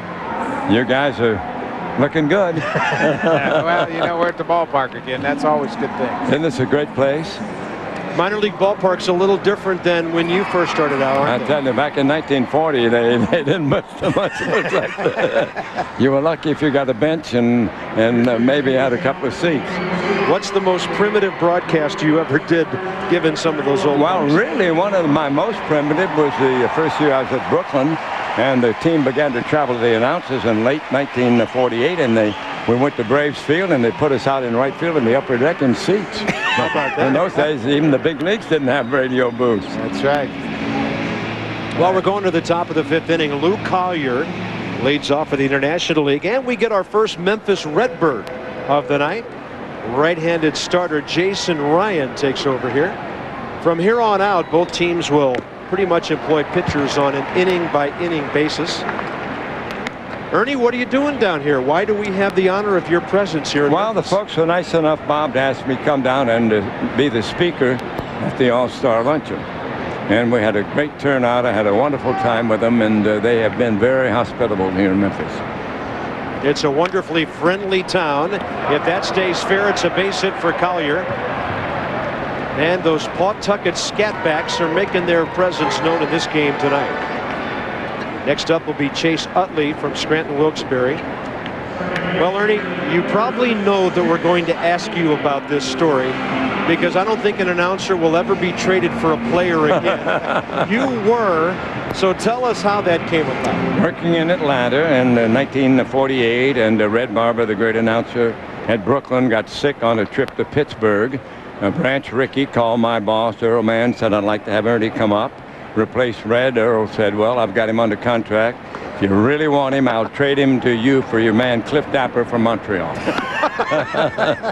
So I was traded for a minor league catcher. Bob. Yeah, well, I tell you what, it was a great trade for Brooklyn, that's for sure. And you know what, Ernie?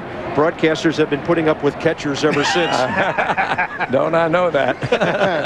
Ernie and I had a chance to work the playoffs a couple we had a great time, didn't we? We sure did. Mm-hmm.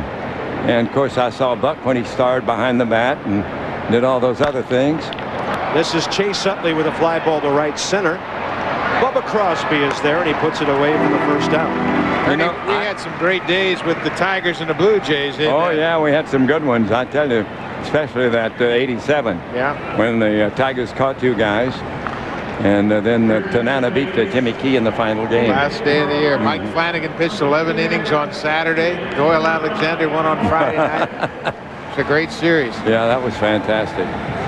Well, I really admire you guys doing an all-star game. I know how tough it is. You have to have an accountant to check up on these guys that come in. Well, we've got our first position change of the night, Ernie, as you say that. Mark Smith, the Indianapolis outfielder, will pinch hit for Brandon Larson.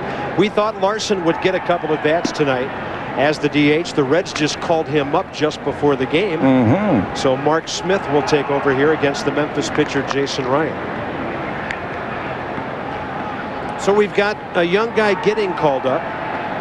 There's Brandon Larson. And we've got a catcher behind the plate who you know so well, and Pat Borders, who hopes he gets another call someday. Yes, sir, the World Series star. And Buck, did you ever play in a minor league all-star game? You probably did. 1971 International or American Association All-Star game. Where was that game, Buck? Indianapolis. At Old Busch Stadium. At Old Busch Stadium, and it was, quite a interesting roster. J.R. Richards, Scipio Spinks. Wow. Third baseman named Buddy Bell. Not too shabby. Bob Stinson was with the Cardinals then. Well, I did an all-star game in the Southern League when I was down there doing the Atlanta games, and we had a batting out of turn in it. How about that? Oh, yeah. In an all-star game. You can understand why. That's a swing and a foul tip, and the count goes 3-1. Well, Ernie, tell the folks what you're doing these days. You're no longer broadcasting. Well, I'm on the banquet circuit. I'm eating that rubber chicken and that cardboard beef and bullet peas and all that stuff. And I go to a movie. If a guy burps, I get up and make a speech. And I'm the spokesman for Blue Cross Blue Shield and Comerica Bank, a lot of other companies. And I'm writing my column in the Free Press and doing some vignettes on TV. But this is retirement? You're working more now. Well, I have to put my feet up, too, when Little runs a vacuum cleaner, Every once in a while. Well, 2 on, 1 out after that walk, and Ernie Harwell, the Hall of Fame broadcaster, is visiting us. We've had some wonderful broadcasters leave us in the last couple of years. I know you miss guys like Harry and Jack Buck and Vince Lloyd, who we lost just a couple of weeks ago. Great guys and wonderful broadcasters, and Jack especially had such a great sense of humor. Last time he saw me, he said, "The one good thing about you, Ernie, you'll never die young." But I loved Jack Buck. I loved Harry. Vince Lloyd was a great, underrated announcer, terrific guy. We've had so many good ones. Ross Glode 1 for 2 with a double. He's had 2 great swings tonight. A line out to second, a double to right center. And he got that 3-run rally going back in the 4th inning. Well, Ernie, you're one of that generation when you turned the radio on, you heard your voice, you knew it was Tiger baseball. No mistake. Vince Scully, Jack Buck, all those great voices. And you have to admire the way that the game has blossomed, and now it's become an international sport. Wonderful to see all these guys from all over the world come in and show how good they are. And I think it's a great development. 1 ball and 1 strike. You were also involved in the Tigers 93 or 73 in that World's All-Star game there in Detroit when they had the Jackson hit the home run. Yeah, off the light tower. Huh? Yep. Vida Blue pitched in that game. He had 18 wins at All-Star time, and I think he ended up with 23 that year. But it was a beautiful night. I had a big crowd, and it was dominated by a whole bunch of home runs. This ball is well hit up the middle. They're going to send the runner. Coming around third is Collier. The throw goes to short, and the hit parade continues. An RBI by Ross Glode of Charlotte, and this game is tied at 6. I just want folks to know that the reason Ernie Harwell is sitting next to Buck and I today is because of chicken wire. Because that broadcast position at Old Tiger Stadium was the most dangerous thing I've ever seen. And you had a little chicken wire in front of you to keep that noggin. Yeah, we got chicken and put up the wire. Well, I tell you what, that was a fun place. They could get back there in a hurry, couldn't it? Oh, I tell you, you could see him sweat and hear him cuss. It was so close. I used to have center fielders in September, Buck, come in and say, "Hey, I heard your whole broadcast out there in center field." Oh, loudmouth, Not too many people in the yard, huh? Yeah, right. Wind blowing out and a loudmouth at the microphone. Johnny Estrada, perfect night with a homer, single, 2 RBIs, 2 runs, and a chance to put the Internationals back out on top here. I haven't been there, Ernie, but I hear that the Tigers minor league club in Toledo has a wonderful ballpark as well. Another run's going to score here. They're going to hold the runners at second and third, and now it's 7-6. What a night for Johnny Estrada. If a catcher can get a triple later, he's got the cycle. Wow. Well, the ballpark in Toledo is beautiful, and everybody raves about it. I think that's a trend in the minors. We've seen so many beautiful ballparks, and I can remember 10, 15, 20 years ago, you couldn't give away a minor league franchise, and now they're valuable. And I think people forget that baseball is not the major leagues only. It's the minors, it's the little league, it's everything. And we have a tendency to concentrate so much on the majors, we forget that. Absolutely, and so many people become fans watching minor league baseball. So they get their first taste of baseball professionally. Well, when I grew up in Atlanta, you know, the guys that played on the Atlanta team, they were gods to me. I thought they were fantastic. Yeah. Rough outing for the Memphis pitcher, Jason Ryan. Alex Escobar with a count of 0-1, and he gets one off the end of the bat to right center. Bubba Crosby is there. Is it deep enough to score? They're sending the runner, and he will score easily. And it's 8-6, International League. Now a 3-run 5th inning. Both these managers are going to wonder if somebody can have a 1, 2, 3 inning. They have certainly had a tough time getting outs. Escobar goes the other way and gets that fly ball deep enough to right field where Crosby can't throw out the runner at the plate. Buck, in a game like this, would the hitters have the advantage over the pitching, or do you have any way to figure that out? You wouldn't think so normally, Ernie, because obviously the hitters don't know anything about what they're getting. You would think the pitcher would have the advantage for a short inning, especially where you come out and throw a few pitches. But boy, I tell you what, the hitters have set the tone for this game.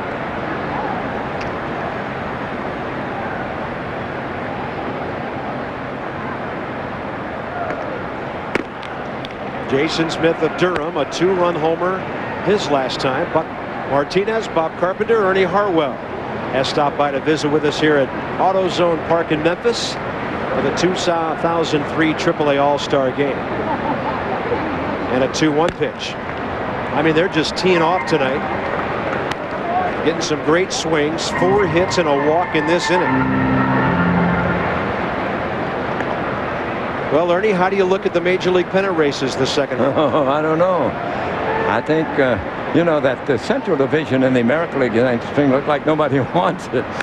But right now, Kansas City's got a pretty good lead, haven't they? Yes, they do. And I think you got to go with the Yankees, you know, in that division, certainly. The West Coast, Seattle, I think in the American League, got the class. But I don't know about the National League. You guys are experts on that. So, well, you look at the National League. The Central Division is going to be very interesting. With the Cubs and the Cardinals and the Astros all battling it out. That'll do it for the top of the 5th inning. 3 runs for the International League on 3 hits. We're halfway through.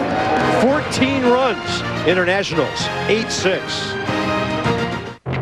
Get in the zone. AutoZone. What does my car say about me? It says I'm not about to get lost in the crowd. It says I know where to go to get what I need.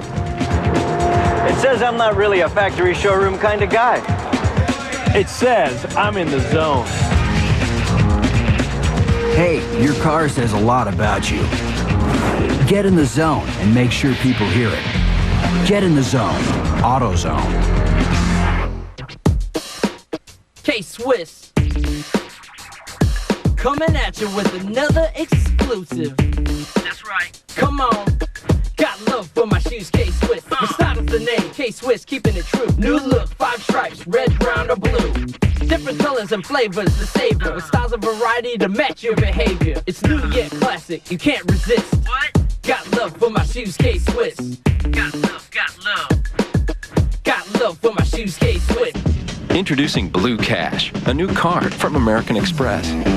It gives you up to 5% cash back on virtually everything you buy. The more you use it, the more you get back. The best things in life are free, but you can give them to the birds and bees. I need money. That's what I So call 1-800-BLUE-CASH now to apply and start earning up to 5% back. Blue Cash. It's so money. New Blue Cash, the card that gives you up to 5% cash back with the flexibility to pay over time. No annual fee and 0% APR for 6 months. I need money.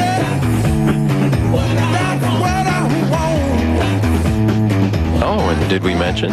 You get up to 5% cash back. Call 1-800-BLUE-CASH now to apply. Blue Cash from American Express. It's blue with a lot of green. Well, you can't come to downtown Memphis without stopping by the Peabody and seeing the famous ducks who come down every morning, swim in the fountains, and there they go, flashlights a-popping, back into the elevator to go up to the roof at 5 p.m.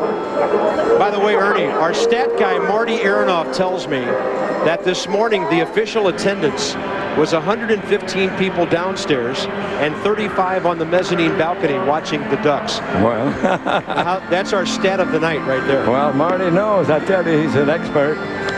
And those ducks live in a penthouse, you know, up on the rooftop. We went up and saw their penthouse last night. They have their own buildings. Well, we're going to the bottom of the 5th inning here at the 2003 AAA All-Star Game. We're about to get real busy here in the next half inning or so. Wholesale changes going on. Sam Marsonek, the Columbus starter, will take over on the mound.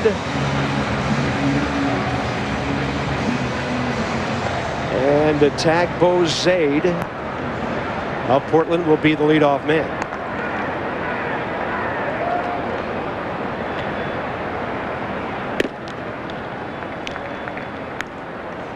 Now you get into the staffs that are more comfortable coming in relief, Bob. They're normally bullpen pitchers, and that's the situation here.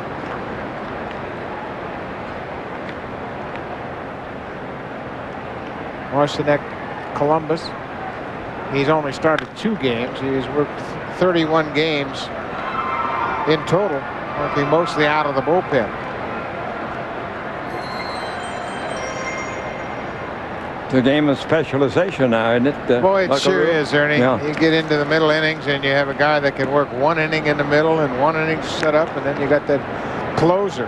And Ernie, they start them that way in the minor leagues now. I know, they train them that way. Mm-hmm. Well, you had John Hiller there in Detroit for so long. He could pitch all day long, couldn't he? He could. And a little chopper, Marsonek pounces, and by an eyelash, the runner out.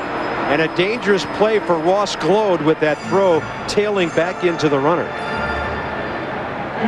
Yeah, you really got to be careful when you got such a big guy like Bozade coming down there, and this ball's chopped down the third base line, and Marsonek goes over bare hands. It takes a little bit of time to unload. You could see Glode almost having to reach into the path of that base runner. It looked like he might have jammed his wrist a bit as he made contact. Maybe he stepped on his foot. Pat Borders, this will probably be Pat's final AB of the night. We're told the PCL will make about 6 defensive changes in the next half inning. Pat will be joining our Leslie Swanson shortly, and he grounds 1 to third. Oh, nice play, Travis Chapman. He charged and made the backhand on the short hop. Well, we may have a 1-2-3 inning. I'm not sure, but we might. Like it. Well, Ernie, what's coming up next for you after you leave Memphis? Well, I'm going back to Detroit, and we're going to have a big charity affair on Sunday. Sparky Anderson, your old pal's coming in. And my granddaughter's also getting married on that day, so it's going to be a big day for me to see my granddaughter get married. And then that evening, I'm going to see the great Spark. That's great. Give him our best. I will. Always great with me when I was in Toronto, and certainly a tremendous baseball guy like yourself. The toughest thing about visiting Sparky at Old Tiger Stadium was getting out of his office so you could go do the game. I mean, he was amazing. And when you came in, he'd say, "Bob, you are the greatest." And then you'd say, "Yeah," until the next guy comes in, right? That's right. I love him. He was so mean to pitchers, though, Captain Hook. Yeah. Well, you know, Spark had been a used car salesman, and I thought he brought that wisdom into handling guys, you know. He knew when to pat him on the back and then hit him a little bit lower. 1 ball and 2 strikes to Reyes. He steps out. Base is empty, 2 outs. According to my book, we haven't been able to say that once until this very inning. That ball well off the plate. The count's even 2-2. AutoZone Park in Memphis, the AAA All-Star Game. Pacific Coast League has won 4 in a row in this series. They've only played 5 times.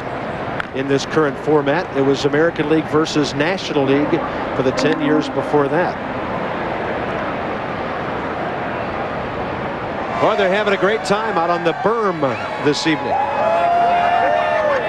That's neat, isn't it? Come out and bring the blanket if you need one. You hardly need one tonight, I'd say. Maybe one to sit on, but that's about it. Sam Marsonek with a 2-2 pitch, and he jams the hitter. Out to Utley. 1-2-3. Ernie Harwell, great to see you. Thanks for coming by. Thank you. God bless you guys. One of the all-time greats, Hall of Famer Ernie Harwell. Us mere mortals, Carpenter and Martinez. Back for the 6th inning coming up. Wonderful. Okay, keep me in the loop.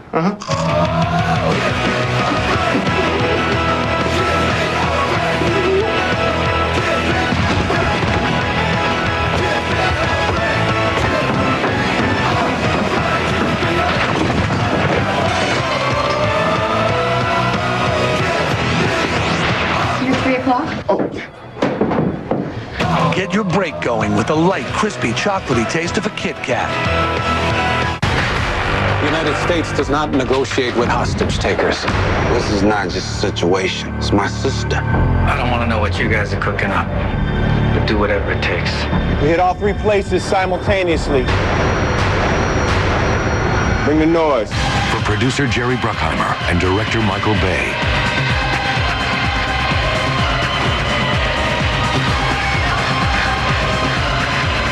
Bad Boys 2, rated R, opens Friday. Going a full 12 rounds is all about stamina. That's why I like high endurance from Old Spice. No deodorant protects better. And it lasts longer because it evaporates more slowly. High endurance lasts longer than I do. But I'm working on that. I always stay at Motel 6 because they have the lowest price of any national chain. And they welcome my dog. He likes that so much. He insists on paying. We'll leave the light on for you in a Accor hotel. Ah, I love the smell of this new sandwich. Alvin, how is it you can smell when you don't have a nose? What do you mean I don't have a... What? Where did it go? Ah! Arby's new Market Fresh 5-Star Club. Oven roasted turkey and ham plus 2 cheeses on new Harvest White bread. Nice nose, Oven Mitt. Thanks. But how do the glasses stay on if you don't have any ears? What? I don't have any... I don't have ears! Arby's new Market Fresh 5-Star Club. What are you eating today? On to the 6th inning of the AAA All-Star game in Memphis, Tennessee. Lots of changes. We'll try to keep you up to date with all of them for you folks around the country trying to track your favorite ball players. We will tell you the Colorado Springs will be represented by the next pitcher, and that'll be left-hander Corey Vance, who's a starter for the Sky Sox. Lots of families having a great time in downtown Memphis at the AAA All-Star game, and what a thrill to have Ernie Harwell stop by. Hope you folks enjoyed it. Those tones are as golden as they were 20 years ago. Hadn't lost a beat, has he?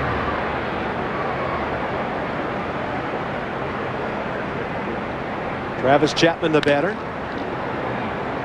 And he fouls one off the catcher.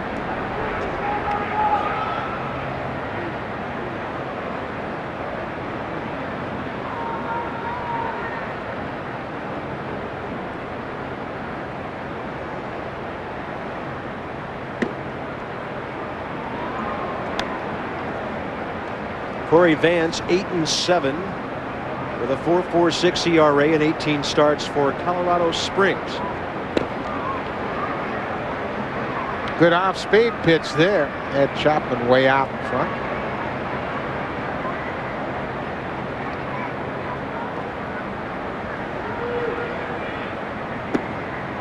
And had him jumping around trying to reach that thing. Travis Chapman 0 for 3 tonight. Good changeup there with good movement. And down and away from the right-handed third baseman, Travis Chapman. Take a look at the movement on this pitch. You see target down and away, a little bit of a sinking action on that changeup.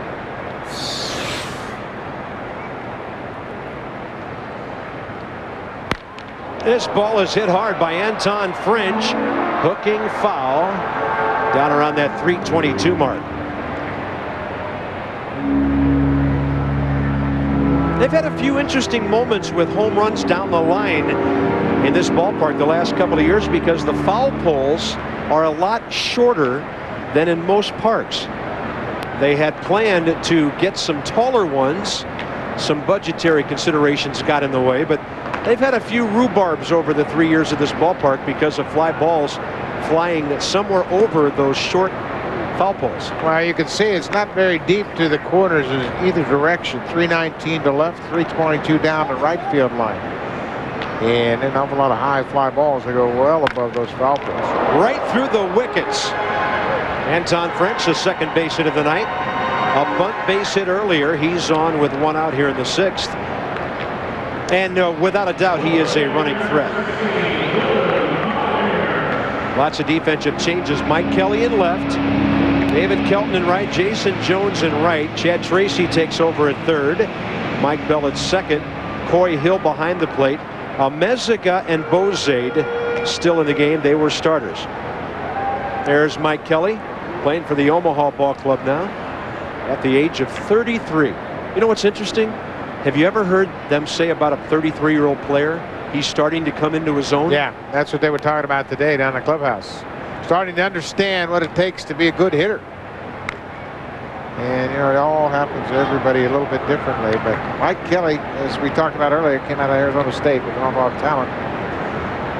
Started out with the Braves organization, and they felt like he was a can't-miss prospect, but never really was able to string together the consistency necessary to be successful in the major leagues. No balls and one strike to Lou Collier. And need we say the PCL is concerned about Anton French over at first base. He swiped 25 bases on the year and one here tonight. There he goes. This ball is well hit to right field. Heading for the wall. Gone by Lou Collier. And it's 10-6 International League. Well, I tell you what, this Pawtucket tandem is doing a number here tonight. Collier with his second hit of the night. He has scored 3 runs. He's driven in 2 runs.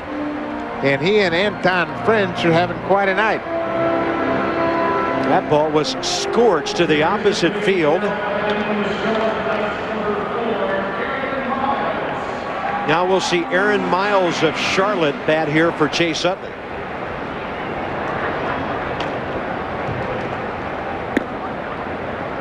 Miles, a scrappy little switch hitter from Charlotte. Pretty interesting pitch. It looked like it was a fastball down around the knees, and he went inside out into the seats in right field. That's Luke Collier with a 2-run shot into right. Collier with 11 home runs during the regular season. And a great changeup there has Miles out in front. Aaron Miles, he almost reminds you of a right-handed Fernando Vina. He's a little grinder who goes out there every day and plays tough. He can really turn the double play. He's a switch hitter that just understands, and his manager in this game, Mark Bombard, talked about him being kind of a dirtbag guy, a guy that goes out there and figures out how to beat you. I did figure out tonight that dirtbag is a good thing. Yeah, it's a very good when you're talking to a manager. And he'll mix it up, and he understands how to grind it. Well, Luke Collier has had a big night here. And a rough inning now for Corey Vance of Colorado Springs. He'll face Mark Smith, who replaced Brandon Larson last inning as the DH. Walked and scored. They have scored 8 runs in the last 2 1/3. This International League offense. This game is a real departure from the nature of this game the last couple of years.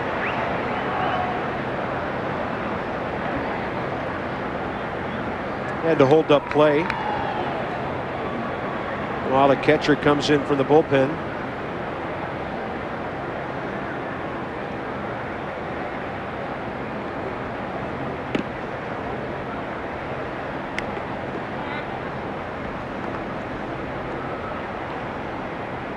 That's probably Kevin Cash of Syracuse, who's been out there warming up some pitchers, and we'll see him shortly.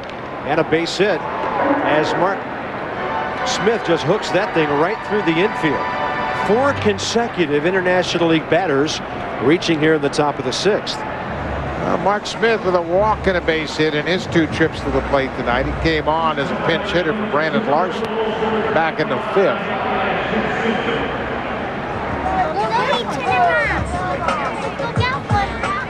And Ryan Jackson will be the batter here. He'll bat for Ross Glode.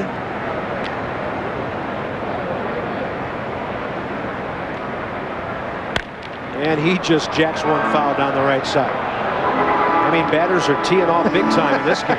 Wow. Boy, are they ever. Everybody feels like they're going to get a hit when they step to the plate. The pitchers haven't been able to miss too many bats here tonight. They knew there was a lot of offense on these rosters, and they've certainly shown what they can do. 1 out here in the 6th. We've had 19 hits in the game, 16 runs. And the International League in a great position here to break that 4-game losing streak.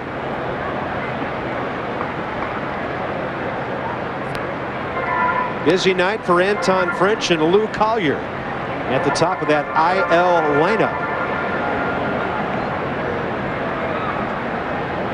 And a capacity crowd of 15,000 on hand tonight. This a 1-2 pitch. Big breaking ball, but it hooks down low.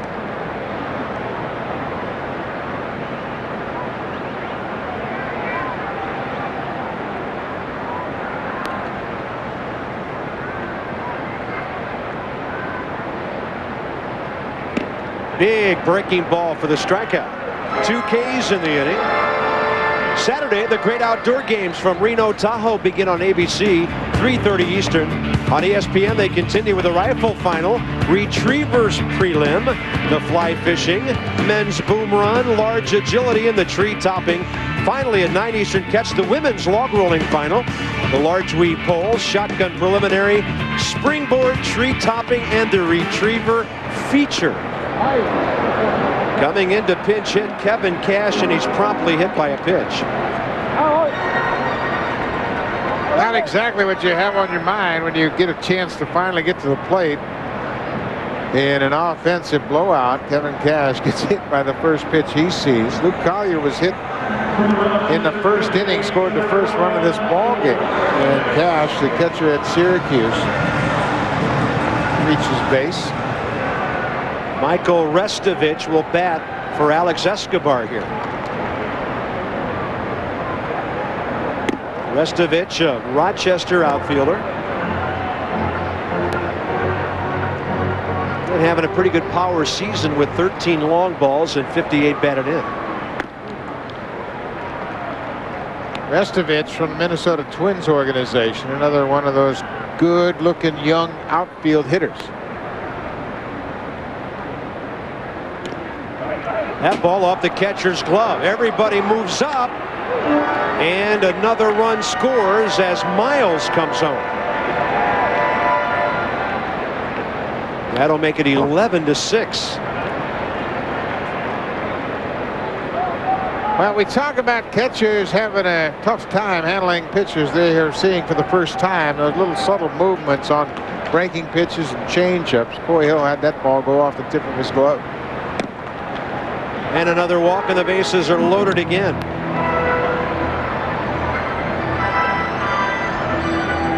Now we'll see another member of the Atlanta organization, Richmond infielder Jesse Garcia, who's had some time with the Braves.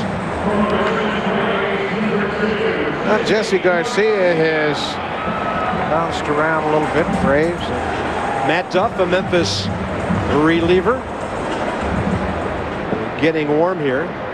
The home team represented by 3 players. We've already seen Jason Ryan, Matt Duff, and maybe later we see infielder Jason Bowers.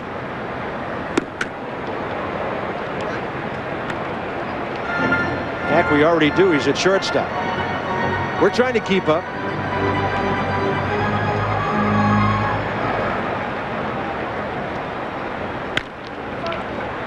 He may want to come home here. Well, there's 2 outs anyway. No problem. That's it.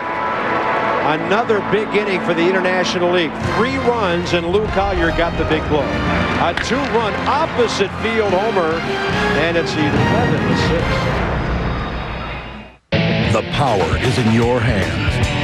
The Wagner Wide Shot Power Painter. Professional results in about a third of the time. The one and only Wagner Power Painter. For guys who like to run wide open.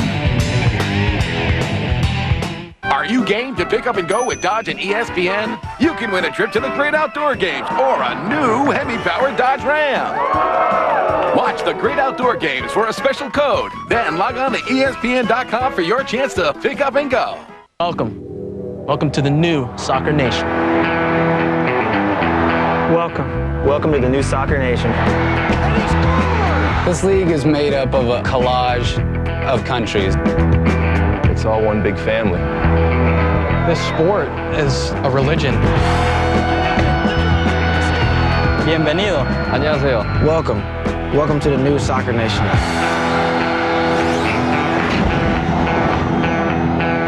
Elantra, a comparison. More standard features than a Toyota Corolla LE. All for over $1,900 less when comparably equipped. And only the Elantra is protected by America's best warranty. 10 years, 100,000 miles. Looks like we have a winner. Test drive the Hyundai Elantra, nicely equipped for just $11,939 at your Hyundai dealer.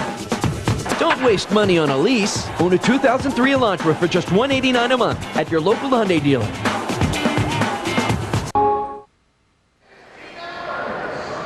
We've got some post-All-Star break action for you. Friday night, 10 Eastern.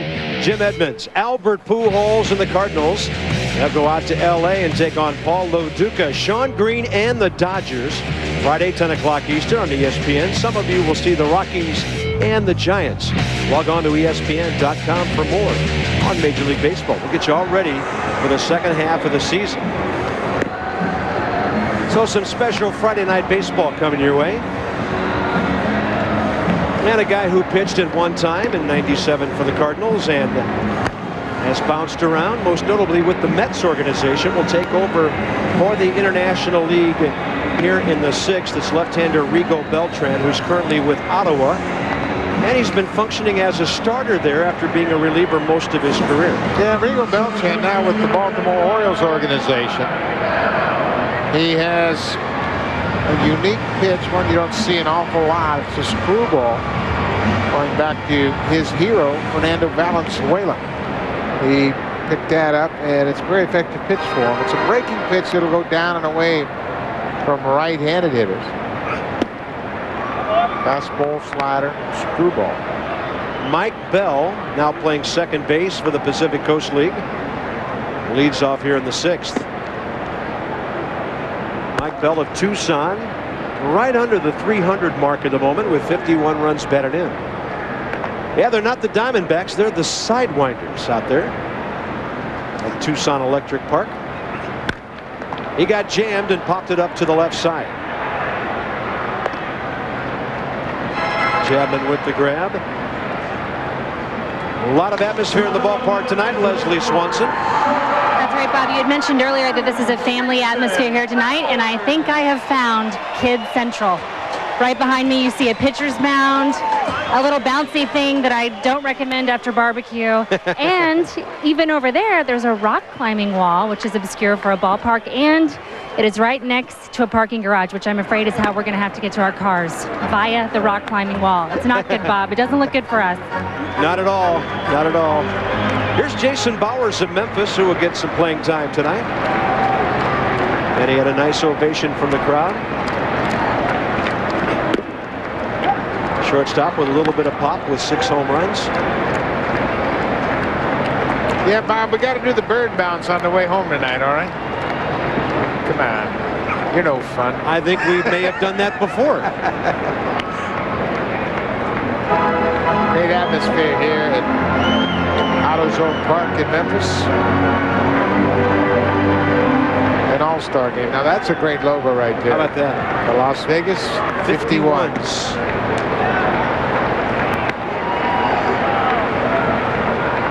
Lost in space here in Memphis.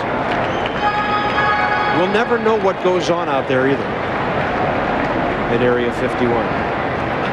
Bowers works the one-out walk. And the Memphis fans like it. They've got their guy on base. They set the international defense for you right now. Lou Collier, Anton French have gone all the way. So no problem with them. Restovich in right, Jesse Garcia and Aaron Miles, your double play combination. Travis Chapman still at third and Ryan Jackson over at first. Jesse Garcia, a chance to play here. Very versatile guy. Fills in all over the infield. Playing for Richmond. And an at bat for Mike, or rather Kelton. This will be David Kelton of the Iowa Cubs. And he takes a breaking ball for a strike from Rigo Beltran. David Kelton has been playing center field for about a week.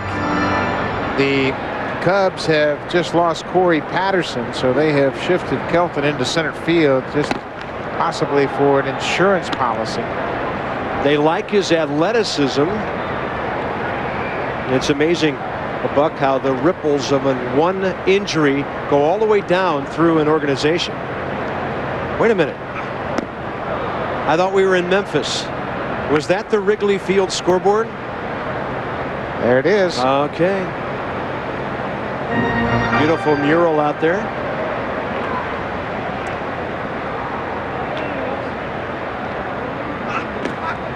And a good stop in the dirt by Cash. A Syracuse catcher who the man sitting next to me while managing the Blue Jays a couple of years ago was hoping would be at the major league level. Why did you not get Kevin Cash with the big club? Because you wanted him. I sure did. Good looking player who is really having a good spring for us. And that ball is thrown by Chapman into right field on what would have been a double play. Now it's first and third, one out. And in all honesty, a rather sloppily played AAA All-Star game here tonight. That's the third error by the International League defense. They've got all the offense you could want, but they've let the PCL in this game. Well, that's a perfect double play ball, but you can see Chapman had a little trouble getting the grip on the baseball. Bowers pops up and runs to third base, and Chapman just didn't make a good throw there. That's exactly what Rigo Beltran had on his mind. That double play ball that get them out of the inning. Rob Stratton could make this a brand new ball game in a hurry. This guy's hit 29 home runs, 2 RBIs tonight. And with one swing of the bat, he could make this an 11-9 game.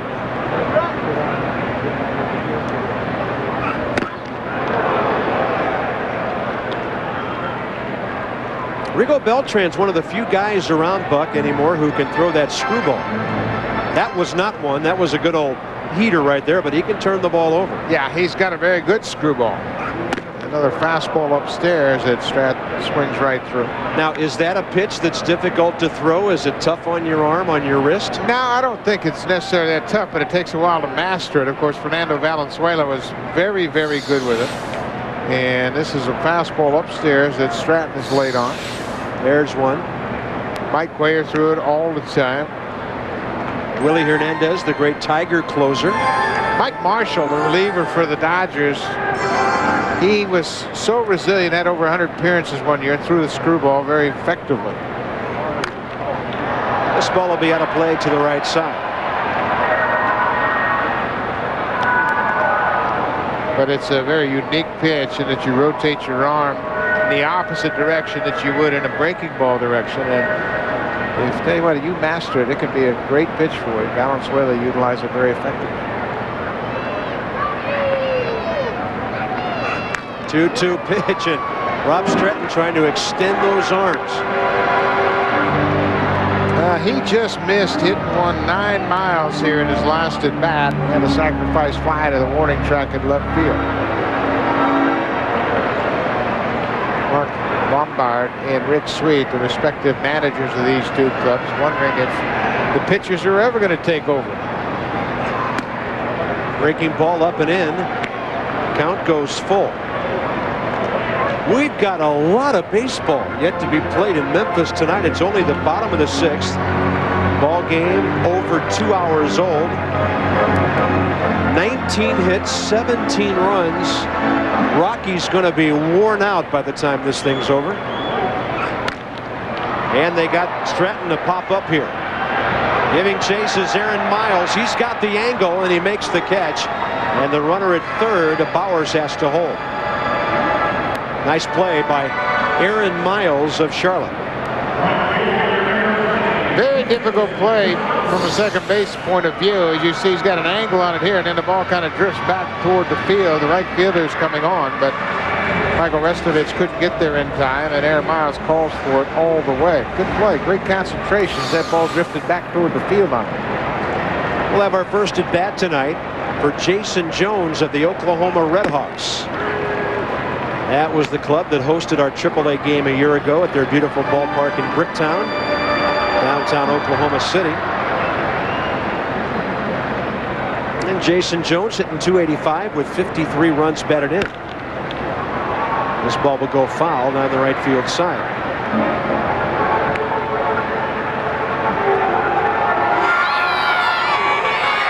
And those are the fans you want to create in baseball nowadays. The young people, get them involved, get them out to the ballpark, show them a good time, and they'll be fans forever. And somewhere in the Memphis metropolitan area, about 20 VCRs are rolling at home right now. My kid's on ESPN2. There's a high heater to Jones. 2 on, 2 out, bottom of the 6th. Well, baseball is for kids, isn't it? We're all big kids still around baseball, that's for sure. Right, see guys like Pat Border still playing. That's right. By the way, Pat's going to join us again, and this ball by Jones is way out of here, over the bullpen. 11-9 the score on a monster home run. These Texas guys can hit. How about Hank Blaylock last night? And Jason Jones right here. Boy, that ball was over the bullpen in left center field. And we got a 3-run ball game. Jason Jones, powerful outfielder from the Texas Rangers. 7 home runs in the regular season, and that was a monster. Goodness. Ball 1 to Garrett Atkins. At least it's Tracy now, Chad Tracy. 404 feet over the bullpen in center field. It's the longest one hit here tonight, and it is 11-9. What a blast. Chad Tracy of Tucson is next, and he's batting .314 with 51 RBIs. I've done 5 of these AAA All-Star games, Buck, in the last 6 years. I don't ever remember as many high numbers of batting averages, home runs, and RBIs as we've had in this ball game tonight. Well, I tell you what, that is a strong young man. He didn't get his arms fully extended on that home run swing and still knocked it over 400 feet. Beltran strikes out Tracy, but how about this? 3 more unearned runs for the Pacific Coast League. They've scored 6 unearned runs tonight, and after 6, it's a home run derby in Memphis tonight, 11-9. My dad works at International Paper. He thinks of stuff all day in ways that people never think of. He calls it thinking out of the box. Dad says problems don't really exist. Only solutions. International Paper. K-Swiss. Coming at you with another exclusive. That's right. Come on. Got love for my shoes, K-Swiss. The style's the name, K-Swiss, keeping it true. New look, 5 stripes, red, brown, or blue. Different colors and flavors, the savior. With styles of variety to match your behavior. It's new yet classic, you can't resist. What? Got love for my shoes, K-Swiss. Got love, got love. Got love love for my shoes, K-Swiss. Look what Pizza Hut's got for you now. The DVD is yours to keep when you buy a large Pizza Hut pizza at regular price. Choose from 4 comedy classics like All Dogs Go to Heaven 2 and Honeymoon in Vegas. Pizza Hut pizza and a DVD on us. You only get it when you gather around the good stuff. Have your jacket. There you go for your clothes. Put on your shades and hit the snack bar. You gonna pay for that? Talk to the hand. For the most fun you'll have in theaters this summer, go see Terminator 3, Rise of the Machines. Rated R, now playing. Whoa! Look inside Gateway this week and you'll find savings and speed. Now you can get $200 back on any new Gateway desktop with high-speed broadband internet activation. It's a great way to save on a fast Gateway 500S with the Intel Pentium 4 processor with hyper-threading technology. Or if you want technology that'll travel with you, get a Gateway 400 SP notebook for a new low price. Call 1-800-GATEWAY or stop in today. Gateway computers feature Intel processors.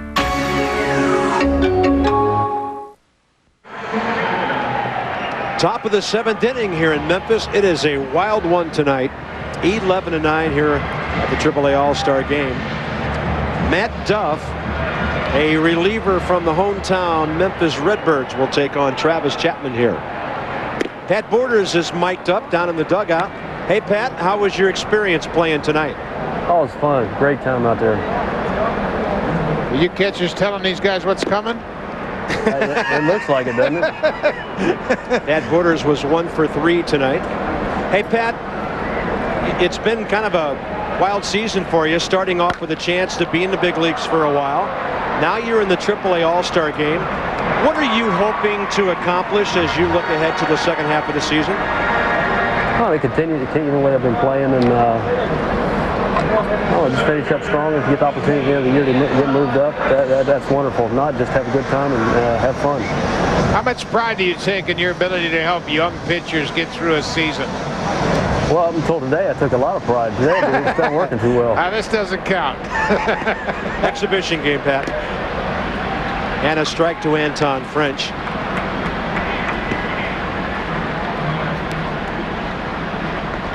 Anton tonight with a couple of base hits and a run scored. And the count's 0-2. Pat, these two guys in the top of the order have pretty good speed. Didn't have a chance on that second stolen base. Yeah, it's kind of tough to get.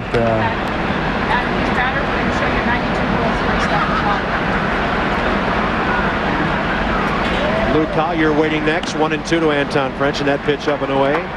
That's ball 2.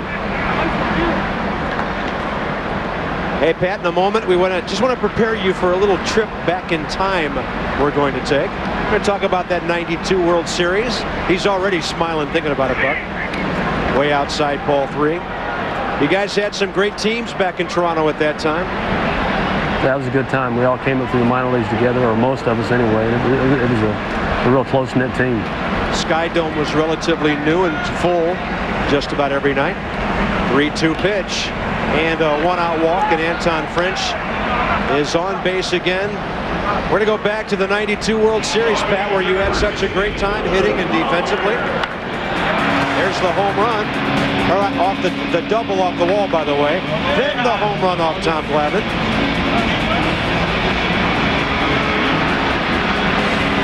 Then you threw out Jeff Blauser, and then we're finishing up with Mike Timlin throwing to Joe Carter, and you guys taking the field in Atlanta. It has to be fond memories. A long time ago for you now. Yeah, that doesn't seem like 10 years ago. And Pat, you guys are able to come back and repeat. Hardly anybody can do that anymore. So difficult. What makes it so tough to repeat once you've won it? A lot of players move around. It seems like they move around a little bit more now. Our team, the core of our team stayed together. We got a few pieces that fit in real good at the end of the year, and during the off-season every year it seemed like it just fell in some nice spots. What kind of manager was Cito Gaston? One of the best people managers that I've ever been around. He knew how to handle people, he knew how to motivate people. He could get on you at certain times when you needed it, and he'd get on the people that needed it.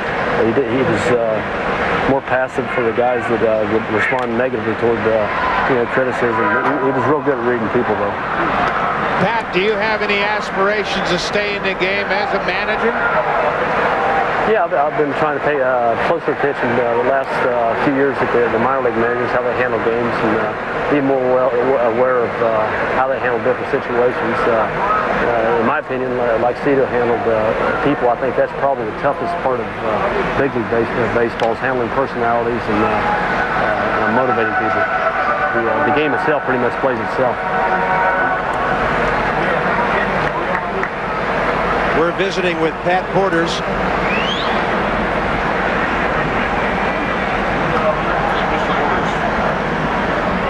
Pat Porters with the Tacoma Rainiers right now, batting a robust .321, by the way. And the 1-2 pitch to Lou Collier with the runner going, and the battle continues as Collier continues to foul the ball off.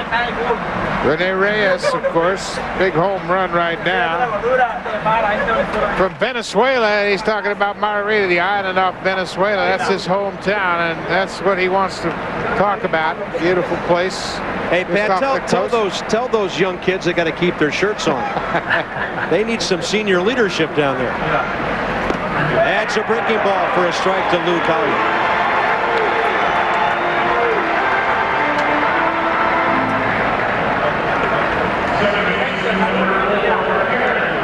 And Aaron Miles will get another at bat here. Aaron Miles, a scrappy infielder from the Charlotte Ball Club, playing at second base right now. Hey, Pat, I think Buck and I speak for a lot of fans when we wish you well and tell you that we hope that we see you somewhere in the major leagues between now and September. I appreciate it. I'll work hard at it. All right, Pat. Hey, all the best, buddy. Thanks for your time. All right, thank you, bud. Good luck. That's Pat Porters. You know, the catchers, they take off one set of gear, they got to put on another. Oh, yeah. We got to have somebody to talk to, you know. You got the umpire and the hitters throughout your career. A lot of people to talk to. Pat Porters will do well whatever he chooses to do after his playing days are over. He is a guy that wasn't blessed with great physical ability. He was a DH third baseman starting out in the Blue Jays minor league system, made himself a catcher. A very determined player, and became the MVP of the World Series. Runner going, another foul ball from Miles. 11-9, the International League leads it as we play top 7 here at the AutoZone Park in Memphis. And as we said earlier, some of you Red Sox fans up in the Northeast, Pawtucket will be the site of the 2004 game. We have set a new record for runs scored in the AAA All-Star game tonight with 20. I like our chances to add on to that by the time the evening's over. Runner going again. There's a shot to left center, and we may add to the record with this hit. He will be waved around. French is speeding home, and it's not even close. 12-9 International. And Miles with his first hit of the ball game. He came in back in the 6th inning, and Anton French with those great wheels goes all the way from first base. A breaking ball. Miles stays on it, and French with those good wheels goes around second base, picks up his third base coach, and gets the go-ahead from Bobby Floyd. Boy, he was breezing around the bases. Next up is Mark Smith of Indianapolis, who's the DH right now. Oh, we've had a little bit of everything tonight. We've had home runs, stolen bases, errors. We had a 1-2-3 inning once. We haven't had much good pitching. And we've even had a player called up to the major leagues just before the game. Our congratulations to Brandon Larson, who's going back to the Reds.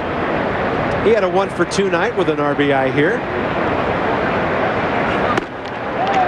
Just what the Reds need, a little more power.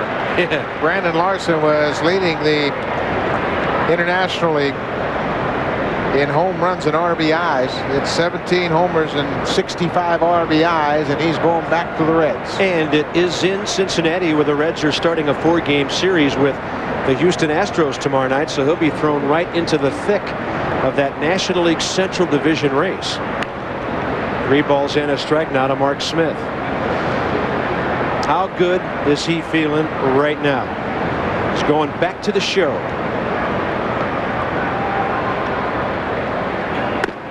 Fastball high, another walk. Second walk of this inning.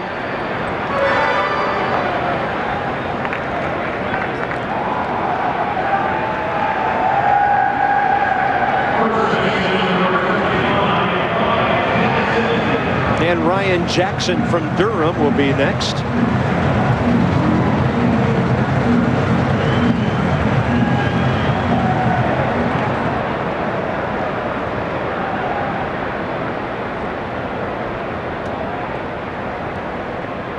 Came on last inning, struck out swinging.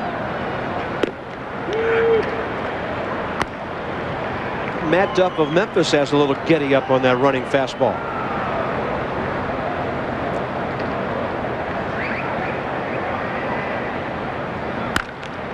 And he's got a ground ball right to the second baseman.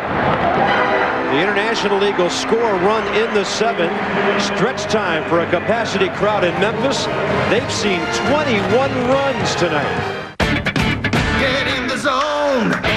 AutoZone. If you can't remember the last time you replaced the air filter in your car, then you need to get in the zone. AutoZone. You see, if you have a dirty air filter under your hood, then you're losing horsepower and killing your gas mileage. So do something about it today. Get to AutoZone right now and put a new air filter in your car. Get the horsepower back, get better gas mileage, and start saving money today.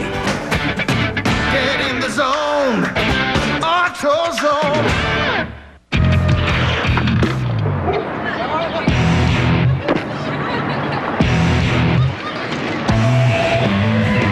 X Games come to LA. It's off the hizzle for shizzle dizzle. Starts August 16th on ABC. Presented by Saturn. When it's finally time to move on, the new Saturn Ion Quad Coupe has a 140 horsepower engine, rear access doors, and a fold flat seat, so you can fit your bed, your bookshelves, your coffee table, your TV stand, and your chairs, which leaves just enough room for your desk. Get a new 2003 Saturn Ion at 0% APR financing and $1,500 towards your down payment. For restrictions, see your retailer. Brother, he started smoking pot when he was like my age. He didn't drop out of school like some other guys, and he didn't go to jail or get hooked on other drugs. He didn't end up on the streets or anything like that.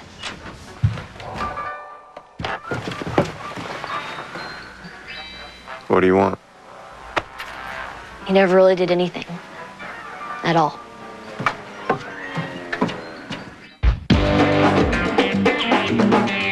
When you want a battery that keeps going, and going, and going, and going. Energizer Max. Do you have the bunny inside? Got the bunny inside. Bottom of the 7th inning. Fans are just now getting their 7th inning stretch going. Those are the Red Hots, by the way. Yeah, the Redbirds even have their own cheerleading squad here. Leslie Swanson is downstairs, and hi, I'm here with Brandon Larson. Pretty big day for you. You got the call from the Reds. Where were you when you got it?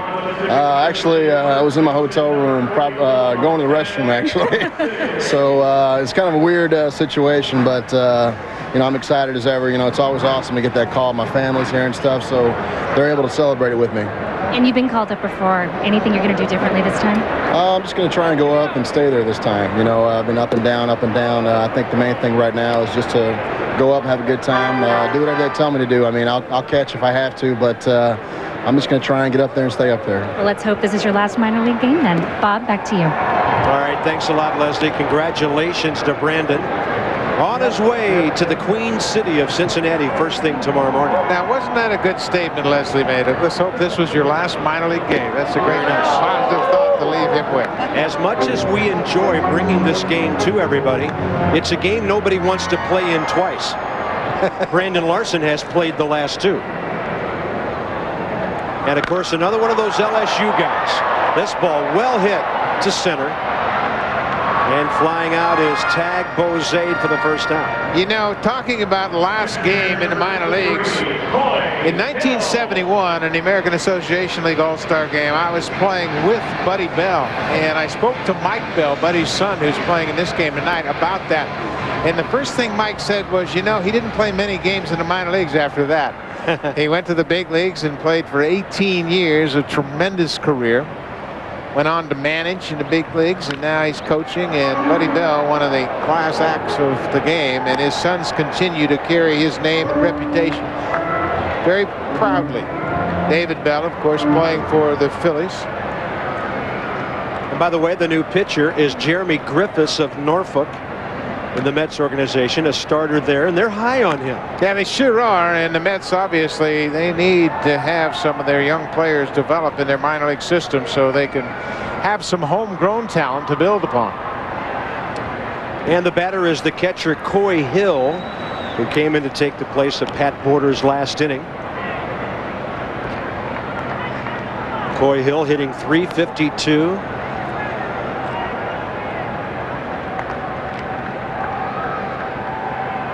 For the Las Vegas Ball Club. And Mike Kelly is on deck to bat here in the bottom of the 7th.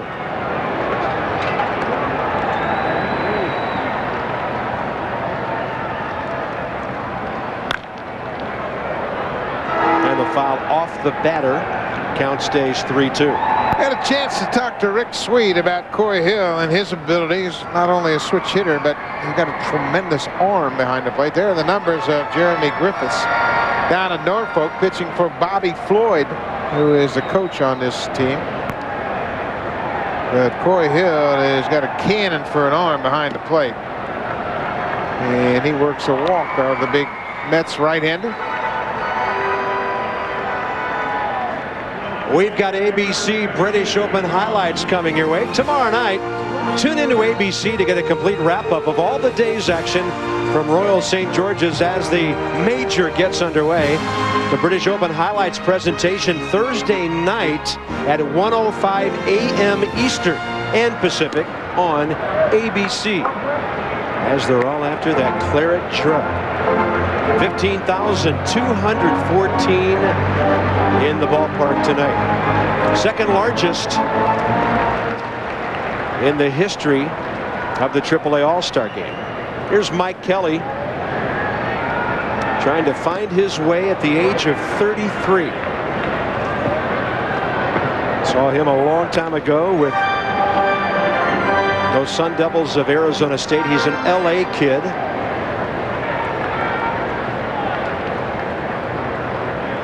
Second pick overall in the country in 1991, as Bob mentioned earlier.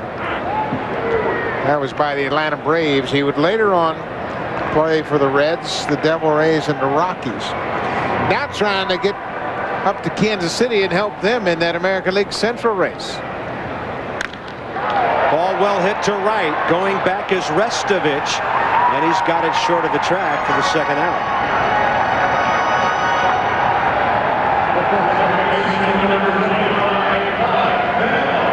Now back to the top of the order, and it'll be the Tucson infielder Mike Bell.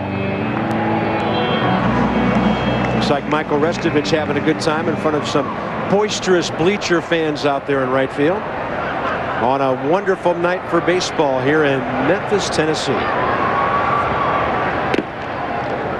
Most of these players go right back to action tomorrow.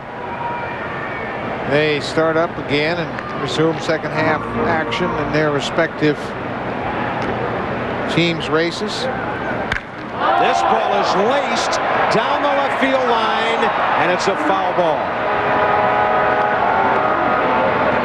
Now that was a low liner, and that ball was not very far from the top of that foul pole. So you can see why they've had some controversy over the 3 years in this ballpark. Boy, look at this.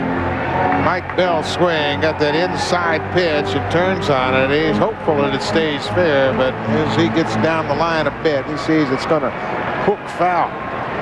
Well, that's a good swing right there. Great extension as he got through that hitting zone in a hurry. Watch this. 1, 2, 3. About 3.5 seconds to landing out there. His own guys in the dugout didn't have a good angle. They thought it might have been gone. Now he laces a single to left field. And what a good at bat there by Mike Bell of Tucson.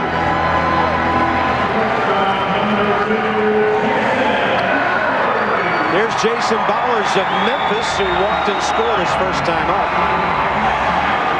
And he gets a great hand from the hometown crowd. The Memphis Redbirds, the Cardinals' AAA affiliate, hosting this event tonight. Walt Jocketty's assistant general manager, John Mozeliak, was kind enough to stop by the booth earlier tonight. He's here representing the Cardinals officially. Well, it's a great gathering of minor league general managers. And we've seen several scouts here today as they're trying to get a grip on what kind of talent that the minor leagues has now. Some of the clubs are interested in making trades, and I'm sure some of these young players have been mentioned in trade talks. They didn't like the call here on their hometown guy. He's wearing those old Cardinal stirrup socks that Stan Musial and Kenny Boyer and Red Schoendienst and Lou Brock used to wear. Don't see those stirrups anymore except in the minor leagues where they get a lot of hand-me-downs. Now that is a wild pitch. Over to third Hill, over to second Bell. And now you've got the tying run in the batter's box. There's Dyer Miller, the pitching coach here for Danny Schaefer. Danny Schaefer is a great baseball man, former catcher, who's now the skipper for these Memphis Redbirds. We understand Danny is enjoying a little time at home with LaDonna and the family back in North Carolina during this break.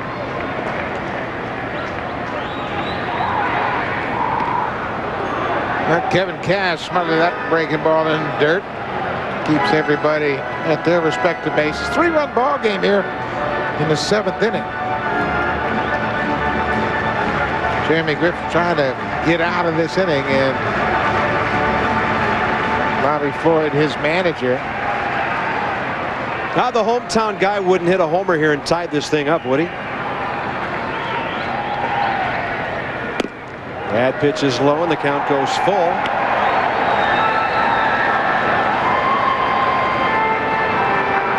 David Kelton of Iowa, who's got good power, is on deck if Bowers can extend this 7th inning.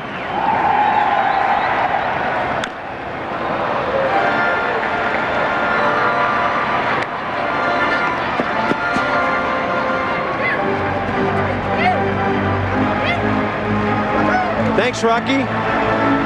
The Memphis mascot Rocky just stopped by to drop off little souvenirs of himself, little replicas. 3-2 pitch. And Bowers strikes out. That'll finish the Pacific Coast League here in the 7th inning. 8 runners stranded tonight. We go to the 8th. It's 12-9 for the Internationals. Can I have your autograph? Right now, get up close and personal with big names like Bob Burnquist. It's all part of the X Games experience at Disney's California Adventure Park, now through August 10th. ESPN presents a special television event as Johnny Cochran and Alan Dershowitz put Pete Rose on trial. Pete Rose is a legend. He deserves to be in the Hall of Fame. He bet on baseball. He broke the rules. He belongs in the Hall of Shame. Thursday at 7 on ESPN. This is why they practice. This is why they play. This is why 8 WUSA teams battle for 22 weeks for a spot in the playoffs. And this is why we cheer them on.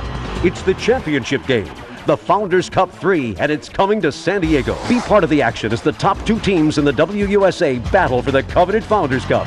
Sunday, August 24th at 1 p.m. at Torero Stadium. Get your tickets now by calling Ticketmaster or log on to WUSA.com. Founders Cup 3. Be there. Question.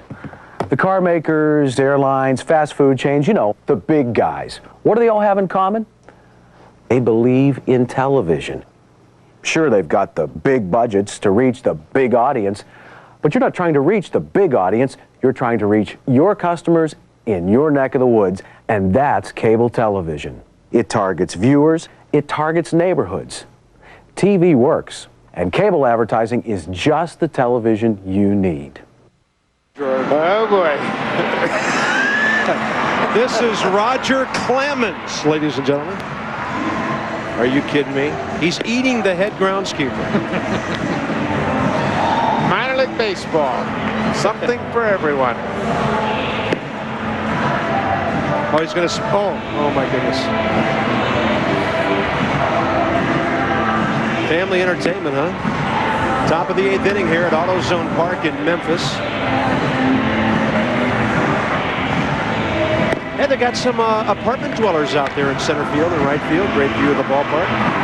And we go to the top of the 8th. Mark Corey, the Nashville closer, who leads the Pacific Coast League with 26 saves, takes over right here. Well, this is where the managers feel like they might be able to get a grip on this baseball game, bringing in the closers, and Mark Corey's done a good job. He's with the Pirates in Nashville. Nashville's AAA. And as Bob mentioned, he is putting up big-time numbers. He and Brad Klein's figured to close this thing out. Corey with 26 saves. Holding the league to a batting average of just .219. He's been very effective for Nashville. Here's Kevin Cash to lead off. Boy, there are some interesting places from which to watch the ball games here in Memphis.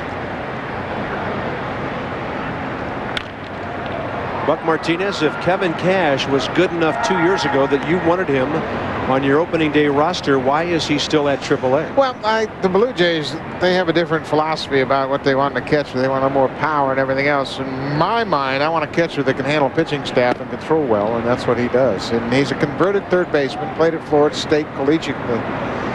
And he has made the conversion very effectively. Got off to a tough start this year, but he's starting to swing the bat very well. And he's got a little power, but basically his strength is behind the plate.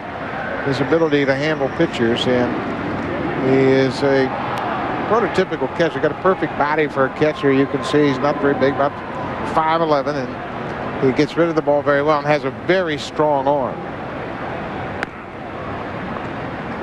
But he came to camp with us last year, 2001, and had a very good camp. We brought him in as a minor league invited player, and he played very well. There's a good shot to center for a base hit. There's a lot of conventional baseball wisdom over the years that has said, if you have to have a catcher who can hit and a shortstop who can hit, you don't have a very good baseball team. Right. And you have to have that defense first. And you look at all the kind of contending ball clubs, the majority of them have great defensive catchers, at least guys that can handle a pitching staff. And you look at Mike Matheny in St. Louis, a guy that has the utmost confidence of his pitchers. Michael Restovich next. His first at bat 2 innings ago, he walked.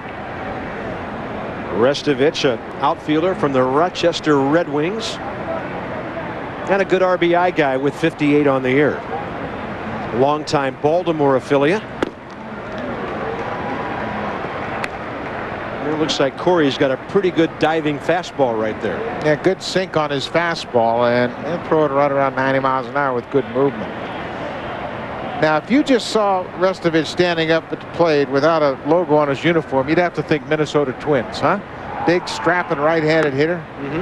Along the lines of Buck Buchanan. Brian Buchanan played there a couple of years ago. Dustin Moore, not quite as big as Restovich, but big sluggers like Matt LeCroy, who has served as their DH. A lot of power, and they always seem to come up with the big, powerful hitters. Tried to pull that outside pitch to short. Turned by Bell. Out at first. And a 6-4-3 that was started by Bowers, the Memphis Redbird. Well, Jason Bowers does a good job of moving that ball quickly to Mike Bell at second base, and the Memphis shortstop certainly gets to turn a pretty nifty double play in his 3-run ball game. Mike Bell at second base made quick work of it. Watch the pivot around the bag at second. Restovich hits the bouncing ball to the shortstop, who gets it to Mike Bell very quickly and fires with that strong arm onto first base. Base is empty, 2 outs, and here's Jesse Garcia of Richmond. Very quick, good fundamental toss from the shortstop, and Mike Bell, the second baseman, fires over to Bozade. Each team has turned to double play tonight. The International League has made 3 errors, which have led to 6 unearned Pacific Coast League runs. 12-9 in the top of the 8th inning.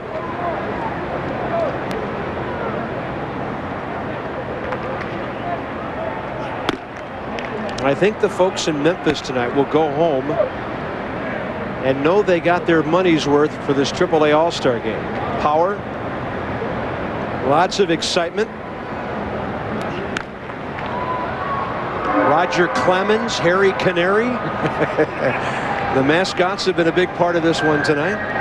Rocky Redbird, the Memphis mascot. He's a cute little guy.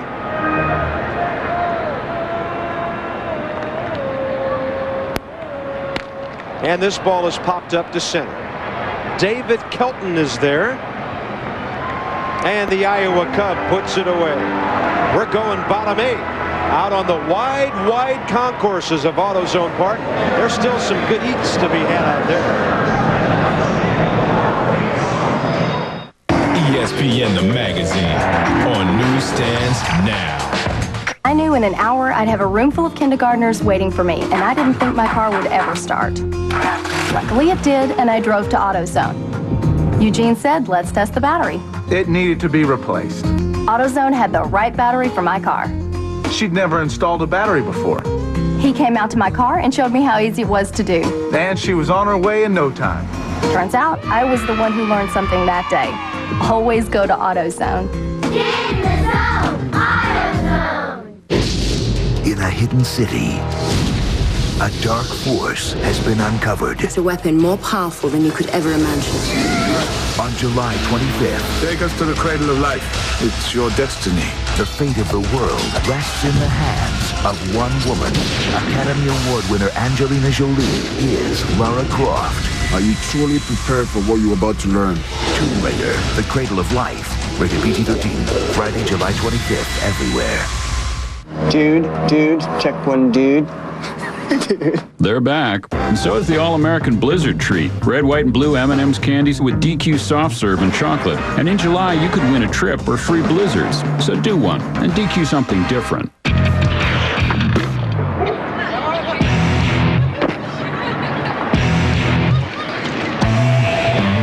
X Games comes to LA. It's off the hizzle for shizzle dizzle. Starts August 16th on ABC. Presented by 1-800-CALL AT&T. Want to go to X Games 9 and meet my friend and motocross superstar Travis Pastrana? Then dial down the center with 1-800-CALLATT. You ready? Carrots are born in the dirt. Hello. Just use 1-800-CALL-ATT for collect calls for a chance to win a trip to X Games 9 to meet me, Travis Pastrana. The more you call, the more chance you have to enter to win. Plus, it's free for you and cheap for them. What's up? No race? Nah, freestyle's more my thing. Check out this move. 1-800-CALLATT. Rocky Redbird having a good time at the ballpark tonight, spraying some souvenirs around AutoZone Park.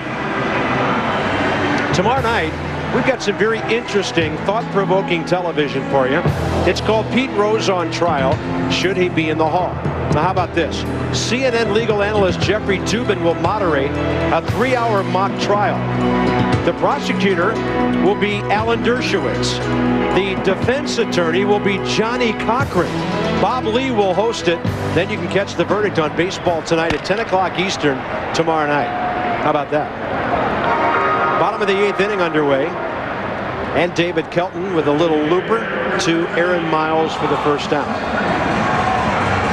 Wayne Gomes, who a lot of you folks up in the Philadelphia area will know from his days with the Phillies. Yeah, he's still in the organization, and he's a closer at Scranton Wilkes-Barre with 13 saves. Well, he has made some adjustments in his pitching style, and he has opted to throw first pitch strikes, and he's been very effective. Wait a minute. You mean to say he didn't want to do that earlier? Well, he was a little bit defensive. He tried to make too good a pitch and would fall behind and end up throwing 18 to 20 pitches an inning. Now he has cut that number down dramatically. He's always had a good arm. He's got a great split finger pitch, but what he needs to do is economize on a number of pitches he throws. By the way, gone are the days of the Albuquerque Dukes. They're now the Albuquerque Isotopes. A truly up-to-date name for the nuclear age. Out to short, Jesse Garcia bounces it on time, and a good stretch by Ryan Jackson for the second out. So the Isotope is retired for the second out here in the 8th. Well, Jesse Garcia really made a nice play here. He got rid of the ball in a hurry. Robert Stratton runs pretty well for a big guy, and watch how quickly Garcia unloads this ball. Off-balance throw. Gets some help from Ryan Jackson with a very good stretch at first base. But the former Baltimore Oriole, Jesse Garcia, does a good job to unload that ball in a hurry.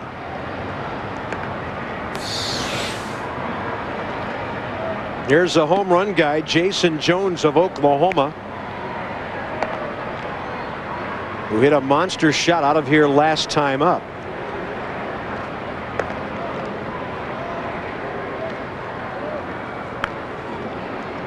He is a switch hitter, so now he turns around and bats on the left side. Now, I don't know if he can have that kind of power from this side. I mean, that is one of the longest home runs you'll see. Over the bullpen, almost out of the ballpark, out there deep in left center. Hit that ball off Rigo Beltran, and he crushed it. He laces one to left. How about that ball? Right at Lou Collier. And a 1-2-3 bottom of the 8th inning.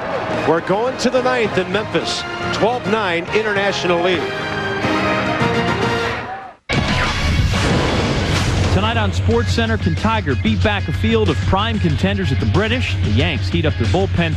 And do the Kings have room for the Worm? SportsCenter after the game on ESPN2. Most of these drivers have the same training, the same experience.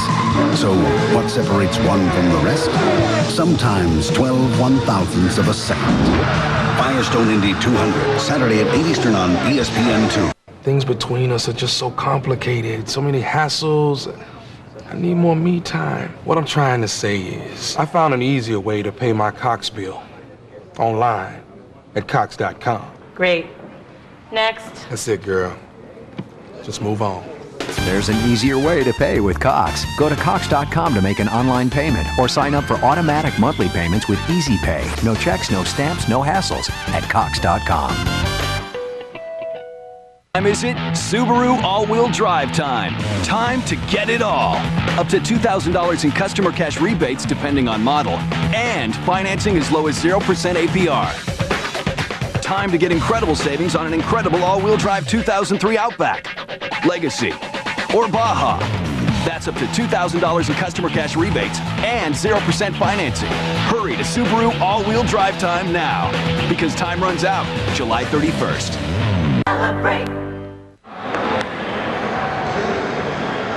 ESPN2's coverage of the AAA All-Star Game here in Memphis, Tennessee. We're going to the top of the 9th inning. And a 12-9 lead for the International League. SportsCenter is next. John Anderson, Steve Levy. The ESPYs were tonight. We'll tell you all about it. Some trades in the major leagues as Armando Benitez is on the move. And is the Worm turning, or in this case, returning? Log on to ESPN.com. SportsCenter is next. Armando Benitez, as Peter Gammons reported last night, on his way to the Yankees for 3 minor league players.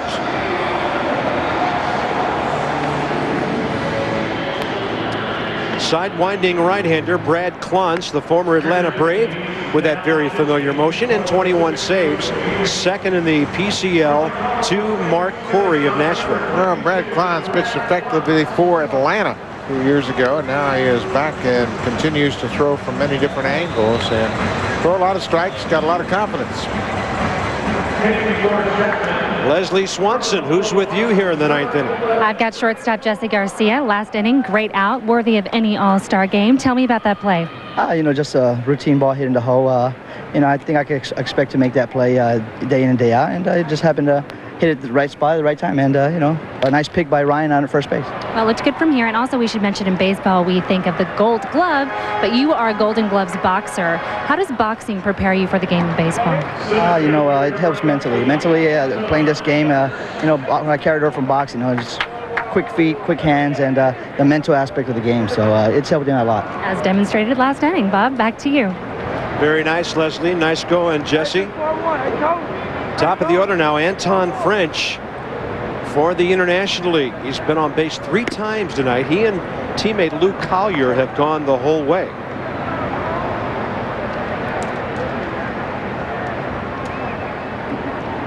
Johnny Estrada got my vote tonight for Star of Stars. Oh, absolutely. In this Estrada, 3 RBIs. Well, we talk about the Atlanta Braves fans getting a chance to see the guy that they traded Kevin Millwood for. He certainly put on a show for them tonight. Had a big night at the plate. My honorable mention went to Lou Collier with 2 hits, 3 runs scored, a steal, a home run. Tonight, the hitters have ruled here in Memphis, Tennessee. Elvis is dead, and some of the pitchers aren't feeling too good themselves. You haven't been out to Graceland yet, have you? No, I haven't made it there yet.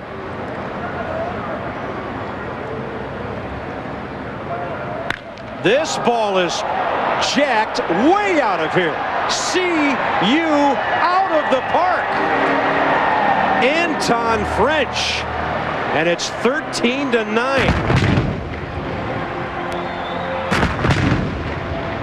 That ball hit on the concourse beyond the seats and bounced and bounced and bounced. And the Paul Tuckett 1 and 2 men in the lineup have put on a show here tonight. They have scored 6 runs between them. And take a look at this swing.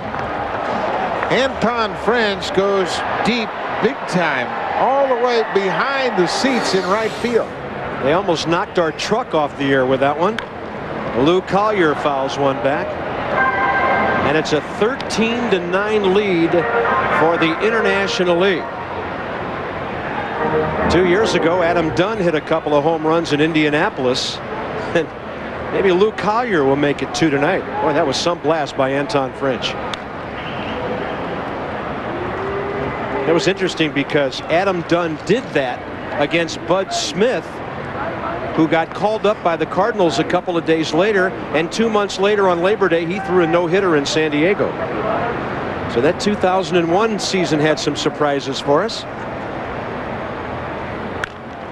There's a little flare that's trouble down the right field line. Unable to get there was Tag Bose. And a base hit for Collier, and he's on for the 4th time tonight. I want to see our guys get this game down to 1 graphic for our summary. We got to have a look at this. 1 out here in the 9th. We'll have it ready momentarily as we're updating by the swing. 13-9 and 25 hits in this game so far. 15 pitchers so far. We'll see another. That's Lee Gardner, the Durham closer, who figures to pitch the bottom of the 9th inning.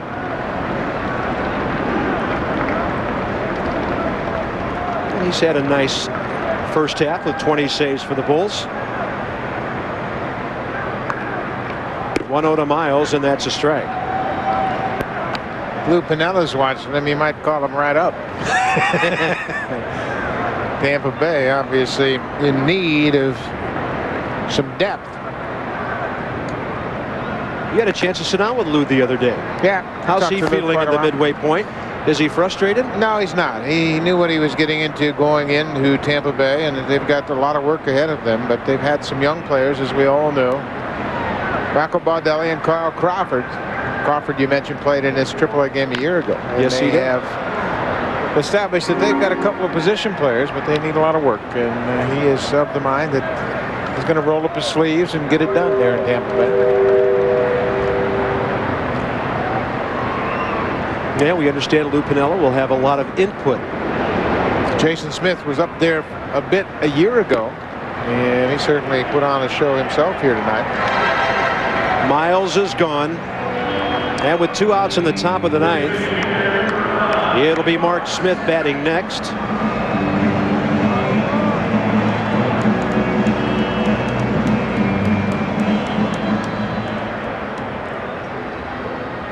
There it is, our game summary. Johnny Estrada, a big night. Lou Collier, a huge night. They scored 3 in the 4th, 5th, and the 6th to take command of this game.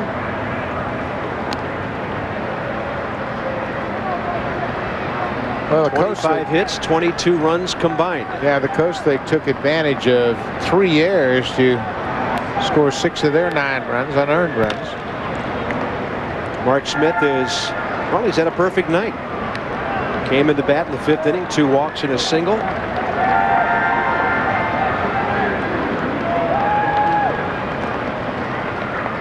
By the way, in the International League, Buffalo leads the North by 1.5 games over Pawtucket. Durham, the South, by 2 over Norfolk, and Louisville has the league's best record, 59-38. They lead Toledo by a gigantic 11.5 games, but they're going to lose Brandon Larson. In the PCL, Nashville leads the East by 2.5 over New Orleans. Omaha, the Central, by 1 game over Colorado Springs. Edmonton, the North, by 2 over Portland, and Sacramento has the league's best record. Buck Martinez stomping grounds with a record of 60-38. They're 4.5 up on Las Vegas. And the Memphis Ball Club, who plays here, they're 14 games behind Nashville in the East. They had a stretch earlier this year where they lost 25 out of 28 games. And a managerial change. Danny Schaefer trying to right things here. Well, Sacramento, you mentioned out there in the Southern Division, is going to suffer a loss here very soon. Rich Harden, big right-handed prospect, is going to be summoned to the big leagues. Probably take over in that 5th spot in the rotation, and he's had a great first half in Sacramento. Hard sinker for the strikeout, and we're going to the bottom of the 9th. Anton French goes deep, 13-9, International League, 3 outs to go. I'm Bob Costas. This year would have marked Lou Gehrig's 100th birthday. The legendary Iron Horse of baseball gave his heart and soul to America's favorite pastime, but he gave his life and name to the fatal disease, ALS, now best known as Lou Gehrig's disease. You can help strike out ALS. For more information, call the ALS Association today at 800-782-4747 or visit us online.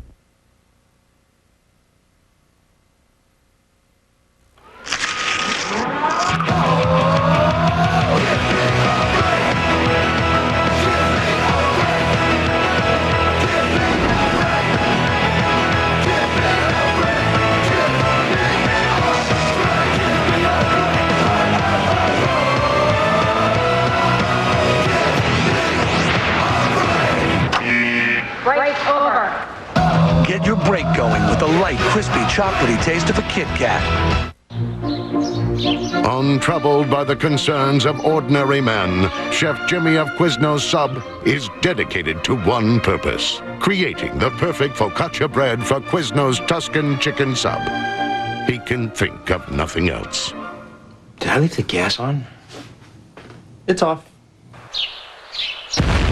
Quiznos' new Tuscan Chicken on Herb Focaccia Bread. Toasted to bring out the flavor. Toasty. Our horse is too small, our jockey is too big, our trainer is too old, and I'm too dumb to know the difference. On July 25th comes the epic true story of 4 long shots. I'll give it a go. Who took the nation. Your little horse is selling out the cheap seats. On the ride of our lives. Hey, Charles, what do you think turned this horse around? We just gave him a chance. Sometimes all somebody needs is a second chance. Seabiscuit, rated PG-13, at theaters Friday, July 25th. ESPN2's AAA All-Star Game, brought to you by AutoZone. Get in the zone. AutoZone. Maurice Lacroix Swiss watches. Honest design, timeless character, simple elegance and functionality in form and material. Maurice Lacroix Swiss watches. Tomorrow's classics. And Quiznos. Try our Tuscan Chicken Sub. Toasty. Well, teams that have to play Memphis Tigers in that building called the Pyramid, the Tomb of Doom. Memphis Grizzlies aren't going to play there anymore. They got their own arena on the way across town. And here at the AAA All-Star Game, we go bottom 9. The pitcher is Lee Gardner, the Durham closer, and he faces Chad Tracy of Tucson.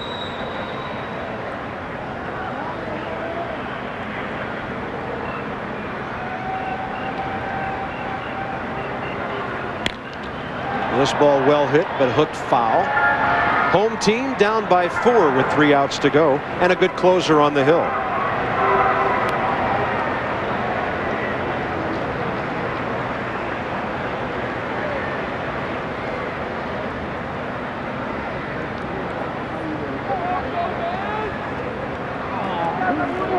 By the way, we should mention a couple of guys who could not play tonight.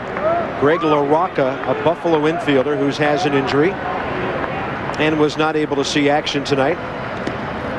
Chris Capuano, a Tucson starter who did not pitch. Shane Liu, a starter from Toledo, who was not able to get in the ball game tonight.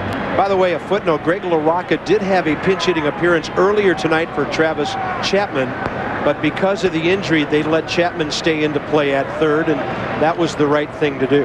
So LaRocca did get himself into the game. And a swing and a foul tip. Catcher holds on, and that's the first out, bottom 9, with Tracy retired.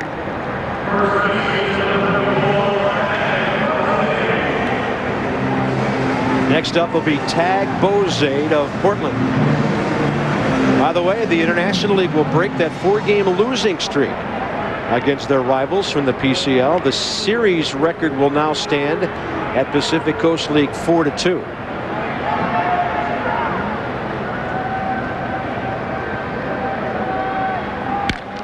This ball is well hit out to center.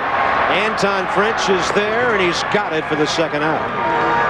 Bob, I can tell you we have seen a lot of hitting prospects in this game tonight. And Anton French is one of them. We saw him bunt for a hit a long home run.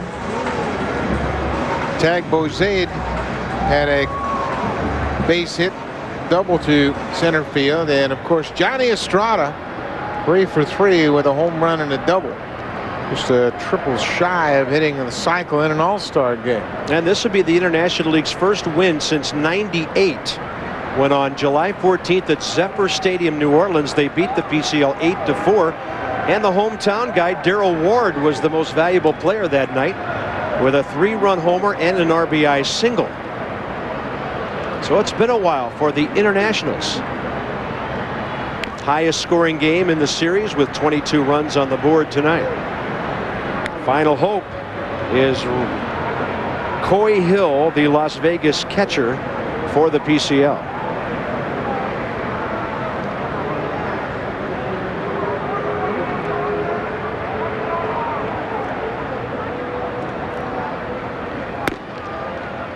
Counts even, 1 ball, 1 strike. Well, Buck, have we left any stone unturned in our 3 hours plus tonight? I don't think so. We talked about a lot of the prospects, and Brandon Larson's going to the big leagues. You can see he got a little smile on his face. He's going to be in Cincinnati tomorrow.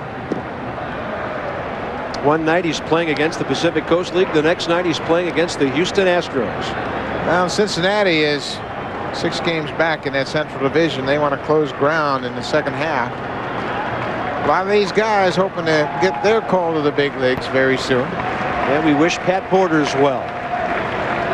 40 years of age, second half of his season coming up, and he's hitting over .320.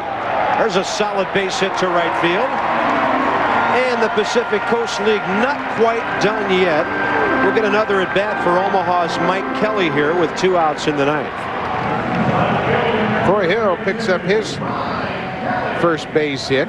He walked in his first time up back in the 7th inning.